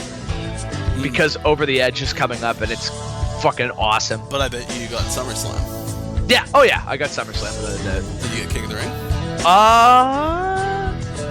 I don't know, I can't remember. I might have. I'm not sure. I imagine you would have got SummerSlam though. Yeah, well, SummerSlam is one of the big ones, You're right? back So, in the Undertaker. yeah. All right. Well, this is had a to. historic arena, as we all know, the Greensboro Coliseum, Greensboro, North Carolina. Yep. Do you think it's Yep. still standing? I haven't looked that up. I'm not sure if it is or not, but like they always seem to have so much fucking shit here. Yeah, I doubt Vince would ever run another show here. Starrcade 1983, of course, 1984, 1985. Great American Bash 1986, Starrcade 1986, Wrestle War 1990. They got their first WWF show at King of the Ring 1999, and of course Survivor Series 2001. Holy shit. Which I like to think is a huge fuck you by Vince that he ran that one. Oh, right out of Greensboro? For the closing. Man. The closing WCW. WCW quotation marks with him throwing down his blazer and Oh my god, and raising his hands triumphantly in the air. WCW's tag team partner, God. Oh, only Jesus. WCW member, Booker T. Good stuff. Good stuff. So we get an opening video that starts that kind of highlights the difference between Kane and Undertaker, the light and the darkness. Yep. And the flame. Freddie Blassie is making a living now by reading Bible quotes and You know, hyping for a us up. lot of the time, I do like this Freddie Blassie thing. I but this love seems, them. Yeah, they're Not really this good. one. Not this this one, one. not so much, but some of them are fucking amazing. Like, wait till we get to King of the Ring with the God have mercy on their souls. Oh Jesus, yeah. What was the one that there was one before? I think it was actually WrestleMania that was really good.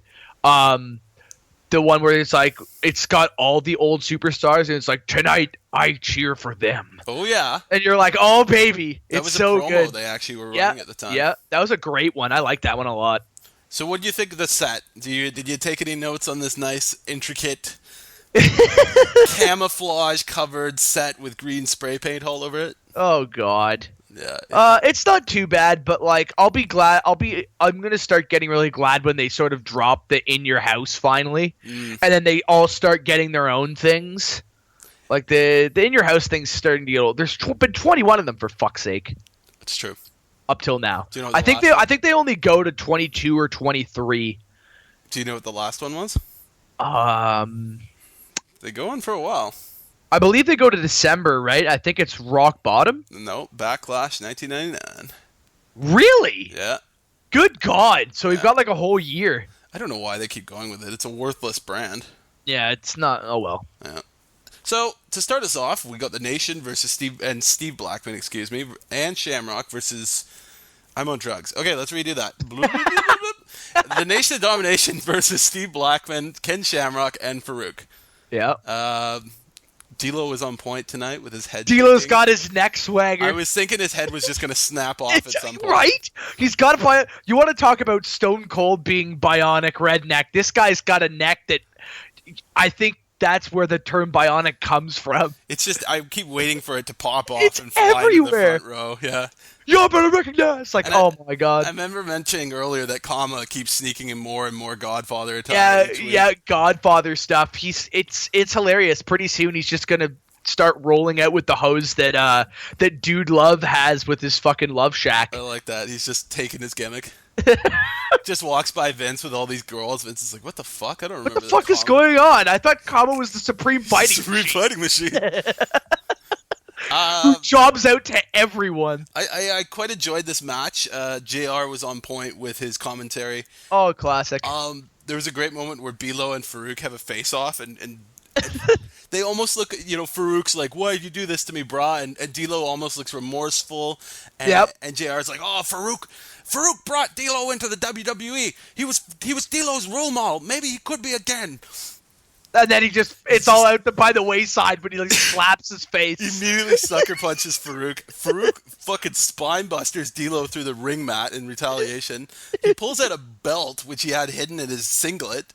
And he just whips the shit out of him. Did you know Steve Blackman just botching up a storm the entire match? I don't know if it's because he's still nervous with pay-per-views or something. But he was botching up a storm. And it didn't help that JR was constantly pointing it out and constantly God. I didn't get all of that one. Yeah. Rock comes in, goes to the people's elbow at the last minute, and he's like, "Nah, you're not worth it." And he hits it anyway. It's so obvious that The Rock's outgrown the Nation at this point. Good God. How did they even split? I'm looking forward to seeing this. Yeah, I can't remember. I'm guessing they just attack him one day. He splits. I don't know. They probably just attack him one day, but the whole nation splits at once though. Nobody really sticks together because D'Lo goes his own way. Kama becomes the Godfather. Mark Henry kind of fucks off for a while, and then The Rock becomes the corporate champ. D'Lo's head's just leading him one way. The Godfather's hose are leading him another way. The other way. The Rock's championship aspirations are leading him another way. And Mark Henry's fucking green I can't wrestle status leads him to developmental. And transsexuals. Yes. And Mae Young. Ooh, he's got a good... I feel like they were just trying to deliberately fire the guy. Or make him quit, excuse me. Maybe. D'Lo misses a great-looking moonsault. He tags in Rock and Blackman. Yep. Blackman tags in Farouk. But... there's not really a pot when Farouk and Rock are facing off. No, there's not any heat there, which is surprising given everything that had happened. Yeah, Farouk hits a sloppy Dominator on the Rock for the win. Oh, it was a sketchy-looking Dominator. But thought the Rock was gonna die. I don't think Farouk is gonna be their number one babyface here. You don't say. No, jump to Austin, and he drags the timekeeper and beer thrower Mark Eden into the ring. Oh, Jesus. He demands to know if Vince told Mark to ring the bell last Monday and threatens to kill Mark if he doesn't comply. Wait, he's the beer thrower too? I think I fucked it up in one of our earlier podcasts by saying it was the guy from Total Divas. It was this guy.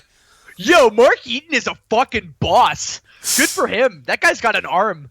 Apparently he once ran out of beer and Austin read him the riot act backstage. Read him the riot act. I'm imagining he had a fucking 2-4 and Austin just kept pulling more and more out. Jesus Christ. Sometimes he'll miss the beer and he'll be like, "Ah, hell, son, throw me another." Throw me another one. Just runs out of a 2-4 worth of beer. I'd like to waste as much beer as Austin. I did just dump it all over myself. On St. Patrick's Day I did it. There's photos of it. Oh, yeah? Yeah. Was it before? It must have been before I knew you. It was at the old house. We were hanging out in Josh's truck, and I literally just Oh yeah, it must have been the year before, because there was the one year that we were all there. I came out with a couple of Coors Lights and just banged them over my face. That's hilarious. It did not end well. No, then you're immediately just went back in the house and had a shower. In that wonderful shower. That's the bottom line. People in the street are going crazy. You're just that's enough. Thanks for coming out. Right. Back in the house, have a shower. All right, I'll be here all night, folks. Yep. What we got next? Triple H versus Owen Hart. Yes. Thoughts on this match?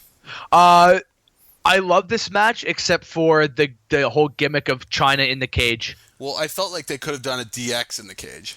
Yeah, like the whole faction, not just China. Or they could have put Owen Hart and Triple H in a cage itself, or in a Yeah. Hell in a Cell, or in a Kettle from Hell, or in a Lion's Den match, or some other stupid gimmick Russo could dream up. Or a Boiler Room Brawl, or Iron Circle match with cars. I just go on and on. Parking Lot Brawl. Piranha Tank match.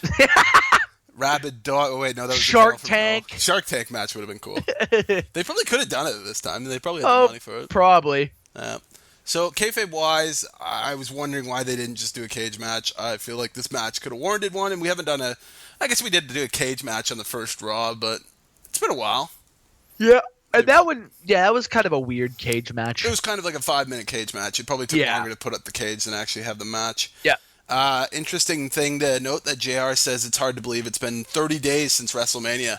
Yeah. It's like the world's kind of turned on its head. We've got Shawn Michaels gone. We got Vince McMahon is almost the number one heel, and he's feuding with Austin, and oh god. But these two jabronis are still going at it. They've been going at it for like fucking 5 months now. Yeah, well, I think they definitely need to switch dance partners. I don't know where Owen Hart is going after this, but Triple H is going. I do. He's got a black heart. Spoiler alert.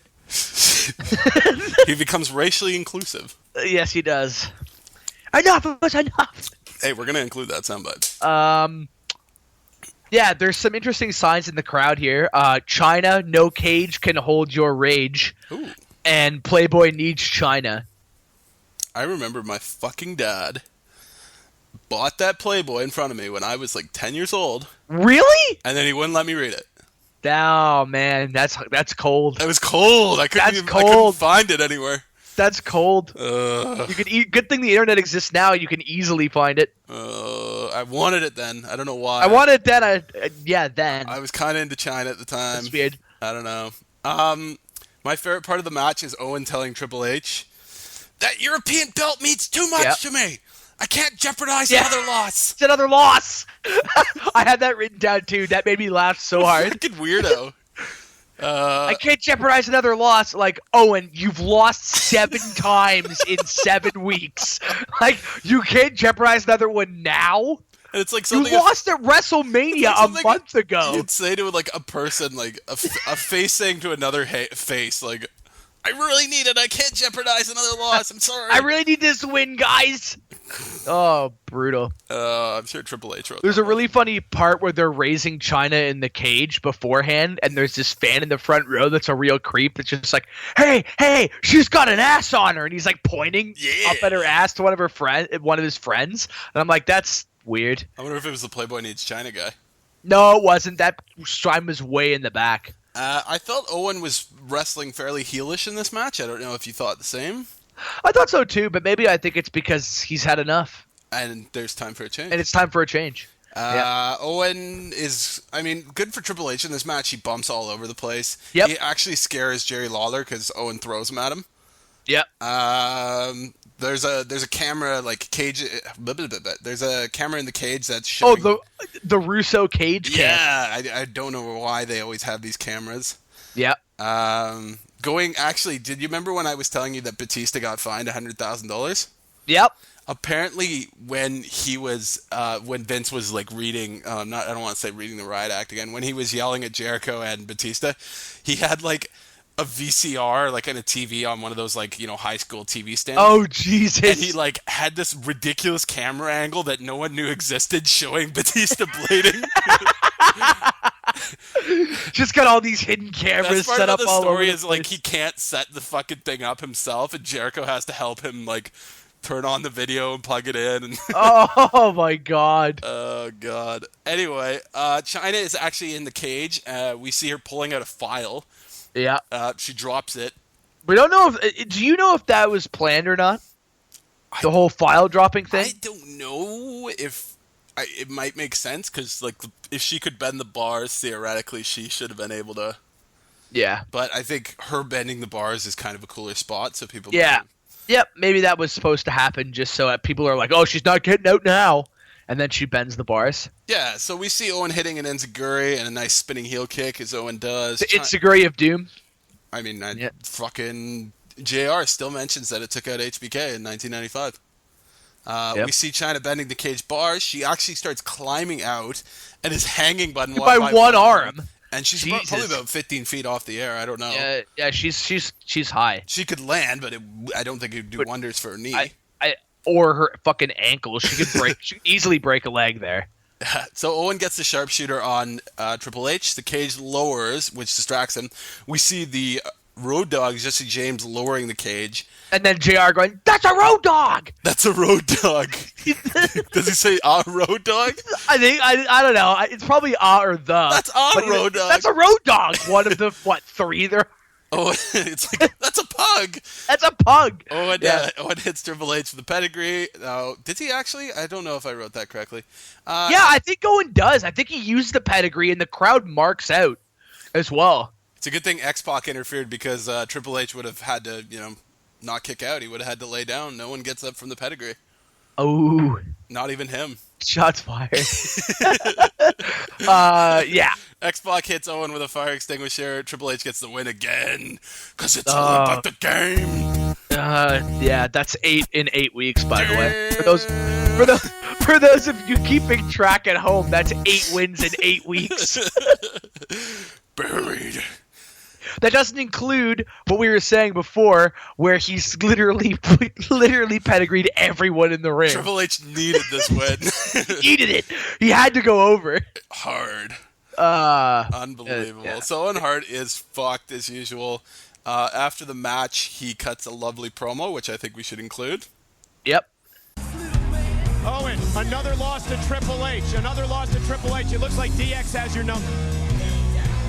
You want to know what I gotta say? Enough is enough. I've had it up to here. This bullshit has got to stop. Whoa. Enough is enough, and it's going to stop. All right. Things are going to have to change around here. Right. He may be delirious, ladies and gentlemen. We apologize for that, ladies and gentlemen.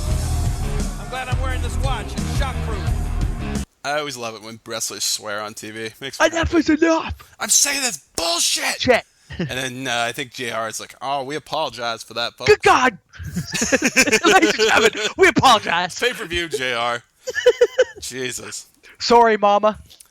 Which yeah. is like his thing these days. Well, let's run. Well, I'm going to run through the Rock and Roll Midnight Express bullshit. Oh, the Rock and Old Express. I think of all the matches we watched, this is the one I took the least amount of notes for. Let's just say they come down to the Rockers' music. JR rants about how much he hates their names. Fucking Bombastic Bob.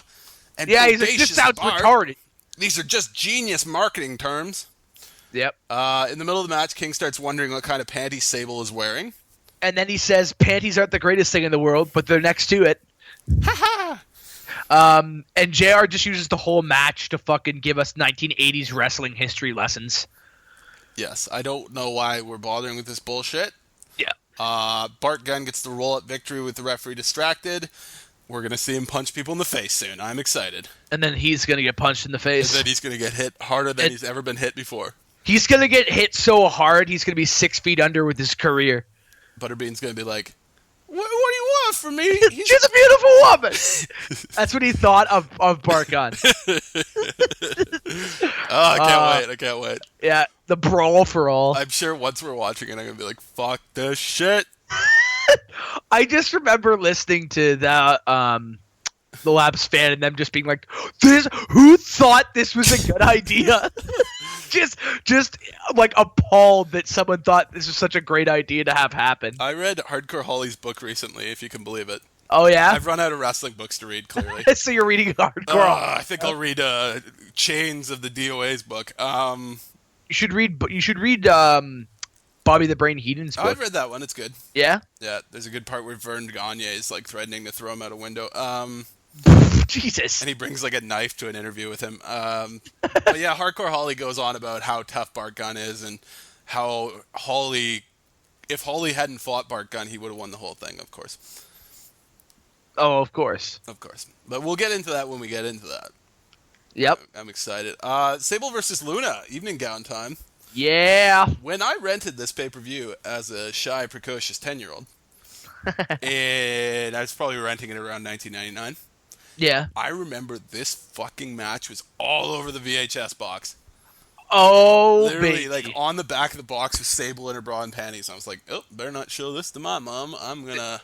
This was the greatest thing that WWE's ever done. No, I'm just kidding. Creepy motherfucker with a free tongue bath Sable in the front. Oh, God. And she just kind of looks at him. Let's bring this sign to the next WWE event in Toronto. Lol. Never gonna happen. Free tongue baths, Trish. Or when she returned. Paige, and see how quickly it gets taken away from us. Ooh.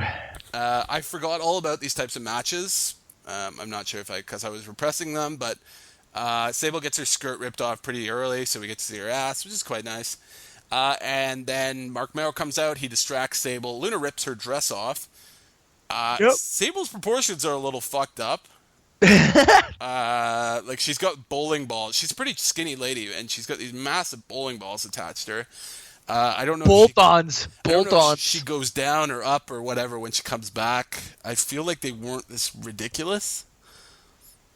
Anyway. Yeah, I can't remember. Either way, she looks way better when she returns. Yes. She Sable bombs Luna while wearing her bra and panties. She strips Luna's dress off, chases her under the ring. She emerges with Luna's bra and panties. Hooray! She celebrates and poses in the middle of the ring. JR is like, oh, she looks like a winner to me. Yeah, and he's like, sorry, mama, like all the time. The King's like hyperventilating. We can't rip on JR too much about his mama calls because his mom's going to die by the end of the year. Oh, yeah. Which will trigger his second bout of balls palsy, which will give us the return of Michael Cole. Oh, dear. Vince McMahon comes out, and he says not that long ago his mother had the privilege of giving birth to him in North Carolina. Oh, God, yeah. So he's a North Carolinian. Although he didn't mention that he grew up in a trailer park, which I'm sure he doesn't want people to know. He promises that Vince won't screw Austin, but that he won't be held accountable if Austin screws Austin. Right. Right. Nice little callback to Nice Montreal. little callback right there. Yep. New Age Outlaws versus LOD 2000, your boys. Fuck. You can't escape the LOD, Garrett. Even right? Even on the Royal Rumble. Oh, 92. fuck. The Outlaws bring a blow-up doll and a Tar Heel shirt out. Billy Gunn goes, suck it! And then throws down the ring. LOD come out with ridiculous pyro, although I dig it. Sunny looks great.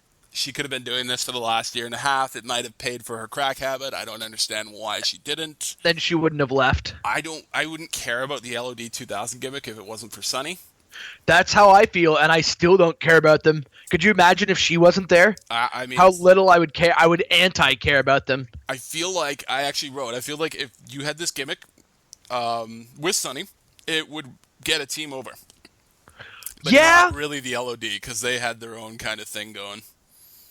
Yep. I don't know. I agree with that. I cracked up at the beginning with JR sneering at Billy Gunn's trunks. Mr. Ass. Mr. Ass. I like the beginning when the LOD come out though, and the Road Dogg comes over to the announce table and goes, "Just think, JR, you thought dinosaurs were extinct when they first come out," because that's how I feel every time they come to the ring. Well, wait till we see them again in 2003. Oh my God! And then they immediately get fired. They're literally in every era. Yeah. Hawk's dead now, so we'll never see him again. Oh, Billy's a big fucking dude. Yeah, he's juicing. This is the first time I noticed how tall and muscular and ridiculously large he is. Ridiculously juiced he is. It might have something to do with all the steroids he's taking. Yeah, it's not like Vince already won that case, so they can't charge him for it again. You can't get me on Double Jeopardy. Yeah, because that's the only reason I think Vince started juicing. It's amazing that they all started using steroids again after that trial. Right? After the trial, just like, fuck it, we're doing it again. God damn it, Linda! It's so funny that they all just were like, I can't see anything going wrong here. Can't be charged again. Fuck you, FBI. I saw that Ashley Judd movie, Double Jeopardy. Double Jeopardy. Can't be charged again. Triple H, we're going to put you over, but you're going to have to start juicing. Well, all right. Can I pedigree everyone? Yeah, all right. All right. Nothing exciting here. LOD go for the Doomsday Device. Road Dogg chops Hawk's leg out. The finish of the match sees Road Chops Dogg it off. take a belt shot and a German suplex for the LOD win. However, really? the referee was actually counting Hawk's shoulders down. In the first time in history the ref has ever done this. The first, well, it actually looked like that stupid finish from SummerSlam, where Undertaker was... Oh, yeah. Oh, yep. He was actually tapping out while Brock Lesnar had him in the pin and hold. And, it's a stupid fucking thing, and very petty of the referee to do. And so the Outlaws retained the titles because theoretically Road Dogg was pinning Hawk while he was in a suplex. Yep. After the match, the LOD murdered Jack Doan with a doomsday device. I said, this match ends exactly how the LOD deserved to have it end, with a shitty reverse call because no one likes them. I feel like it happens to them all the time. All the time. Well, they don't have the Godwins to kick around anymore, so. Thank God. Don't worry, Midian will be back soon. Did you read any naked Midian? Did you read any notes on the Double J concert? Oh, yeah, I did. I did not watch it. All I said was, for the next match, when everything's being set up for it, Jeff Jarrett and Sawyer Brown perform a song. Good girls don't like boys like me. Oh, but some girls do. I fast forward through the entire thing, but rewind to see Steve Blackman save everyone's ears and assault Jeff Jarrett until he gets murdered by Tennessee Lee with a guitar smash. And then he gets put in a figure 4, and then that's it. And we go on to the next match. Sweet. So some genius at WWE has come up with the idea of setting the ring on fire. I love it. I'm amazed the Undertaker didn't immediately tell him to fuck off.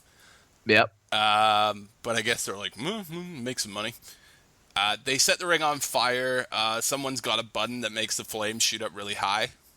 Yep. Unfortunately, he's not very versed as to when he should shoot them up very high. Yeah, he's a little bit late. There's a really cool moment at the beginning with the Undertaker going for old school, and then when he lands, the fucking flames are... That's the first time, right? Yeah. Because the fans, mark the fuck out. I wonder what happens, or how hot it was, actually. Well, JR keeps mentioning it 80 times. Well, I mean, they say that when someone's pouring gasoline. It's you can smell the gas from here. It's on the ramp. I was secretly hoping, a couple weeks back on the Raw, when Kane poured the gasoline on the broken tombstones. Yeah. Just like, oh, you can smell that gas from here. They're at the graveyard. You smelt it on the fucking casket, which was all the way up the stage. No, I just thought it would be hilarious at the gravesite because it's not even in the building. You can smell it. Even when they pull it that gas. Even when they pull out chloroform, they're like, "Oh my god, it reeks like ether in here." Yeah, you can smell that. That's ether. It's a 20,000 seat arena. How the fuck are you smelling it? Oh, you're probably smelling the BO from the guy behind you. Oh yeah, someone's huffing paint fumes. It's probably Jake Roberts huffing paint fumes. Yeah. Oh dear. There's some cool moments where they're actually pushing each other's faces towards the fire. Yeah. I don't know if it's just great camera work or if they're actually that close. Yeah.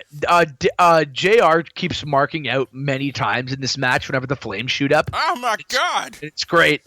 It's great. They should have had King. I swear to God, if Bobby Heenan was doing this, he would have taken marshmallows to the ring and.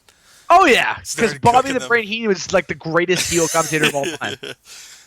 King asks, whose idea was this match anyway? Which I'm Russo. JR notes the Undertaker's beaten everyone he's ever faced, starting with Hulk Hogan way back when he first joined the WWF. Yep.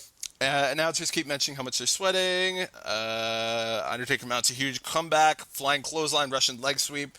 Kane counters with a huge clothesline, goes for a tombstone. It's reversed. Undertaker hits a tombstone chokeslam of his own, and JR marks the fuck out. Yep. There's a massive superplex off the top rope, which is also a good spot with the huge flames.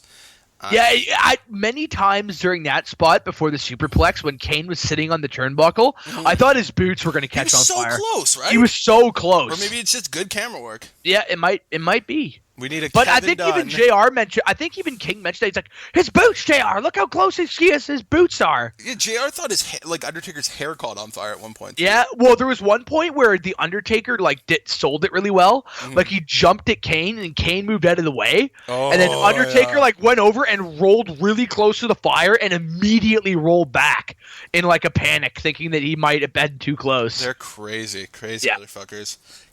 Kane gets knocked to the floor. Yep. And he's like, fuck this. Why am I wrestling in an Inferno match? So he starts to leave. Vader in a goddamn like green and purple tracksuit runs out. Yeah. Before that happens, Okay. there's a spot where there's a hilarious moment on commentary when King's like, "Get his face in there, Kane! Get his face in there!" And then like JR's like, "How could you be so sadistic?" And King just like, "I want this match to be over." It's like, by burning another man alive. I want this to end. Vader comes out. Good pop here too for him. He gets come a Vader back. chant. Yep. A big Vader chant. Undertaker is like, sweet, Vader's here. I can land on someone now. He fucking flies over the fire. Great spot. Looks so cool with the flames. Think is the third time he's done this. Yep.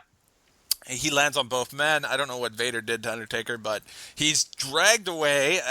Like I said, there's a big Vader chant as he's dragged backstage. Yep.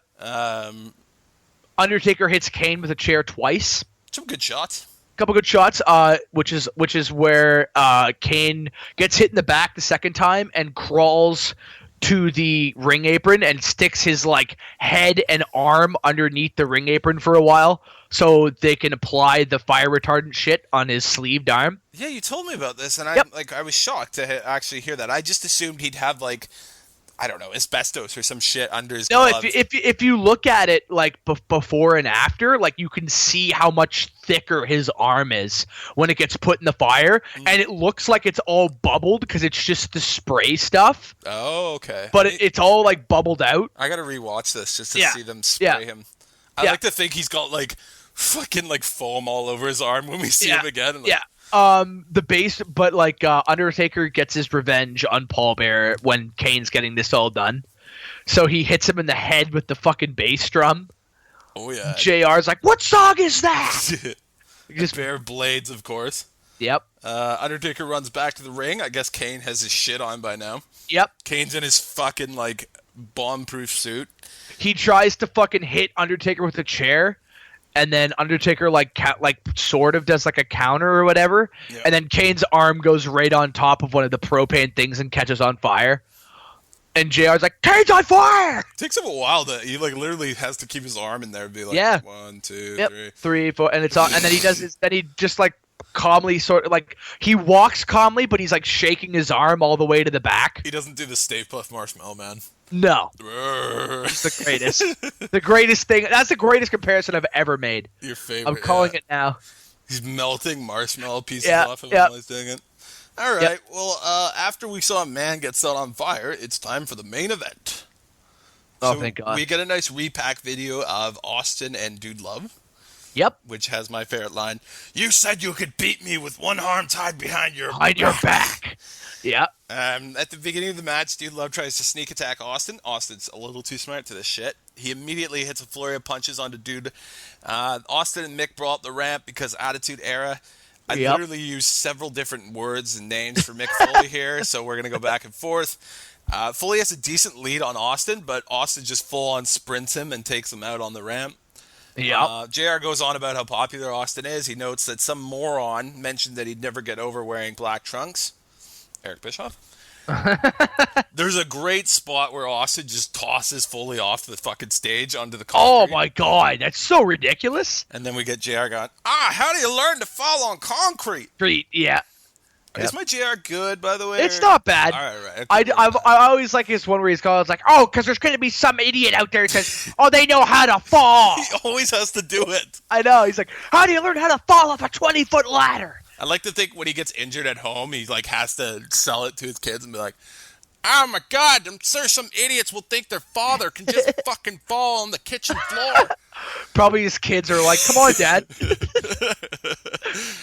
Yeah. Austin goes for the leapfrog body guillotine. I actually had to look up what that move is called. Oh. Which is that like where he's got the guy lying on the ropes and he jumps on him. Yep. Dude moves. Austin just like bounces all over the fucking place like he's got like a serious lag going on. JR is really good at selling the fact that even though Dude Love is like a shithead, Mick Foley is a dangerous individual. Yep. And he's an actual threat to Austin. JR also notes that both men have been disrespected by other wrestling organizations. Mm-hmm. Vince McMahon makes his way slowly out with the Stooges. Yep. Austin goes for a pile driver on concrete, which never works. As Austin is lying on the concrete, Vince comes over and is like, "Get your ass in the ring. Yeah. Be a real man."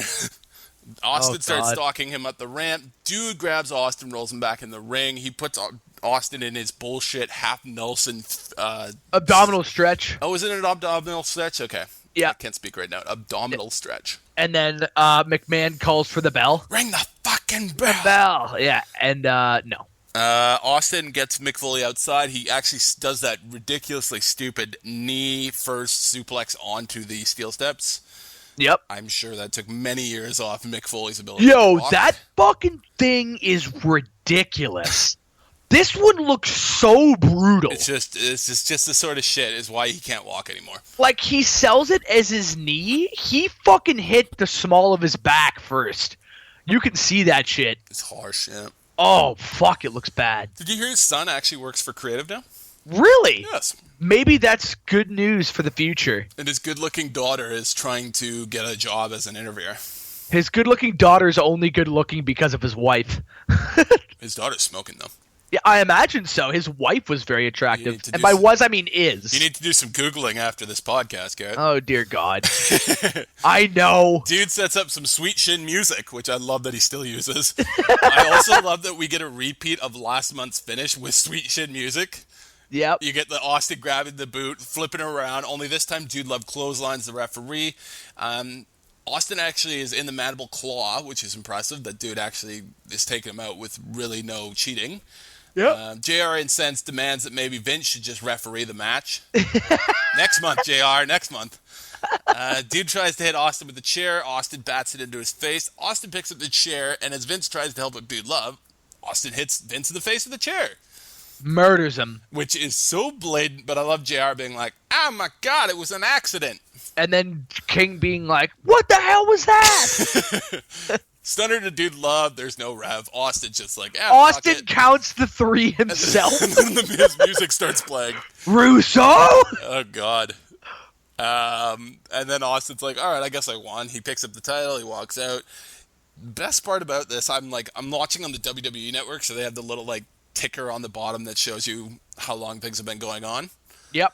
There's literally, 10 minutes after the match I ends. know. So we get to see Vince just get slowly stretchered out. Yeah, Nothing that's else actually happens. because that's the home video bonus footage. Oh. Is afterwards when Austin walks out is where it ends. Is that how it ended for you, or were you watching on the network? No. It ends. It's supposed to end because they put the WWF 1998 copyright thing. They put it on the bottom corner when Austin walks out. But I have all the home video versions with the bonus footage, and so it's like an exclusive content, and it shows them taking McMahon out in a stretcher and shit. Shit, exclusive content. It's like that extra Raw bullshit we had earlier. The extra attitude. Yeah. Oh yeah. Yeah, it's that's right. I would have liked to see Austin just walk out and not see everyone declare Dude Love the winner by DQ. Yep. I don't know how Austin hitting Vince with a chair is a DQ for Vince or Austin, but okay, whatever. That's Unforgiven, 1998. Yep. Do you have any favorite matches or segments during this time period? Well, I always liked the Inferno match, even when I was a kid, and even now rewatching it, I thought it was really well done. Well, I got to rewatch it again to see him put this friggin' asbestos suit on. Yeah. Yeah. I always thought that was really good because both those guys really cared about the story and their characters in the story. Mm-hmm. So it made it really, really, really fun to watch because they both cared, which is nice. It's a really fucking stupid story, but the two of them make it money.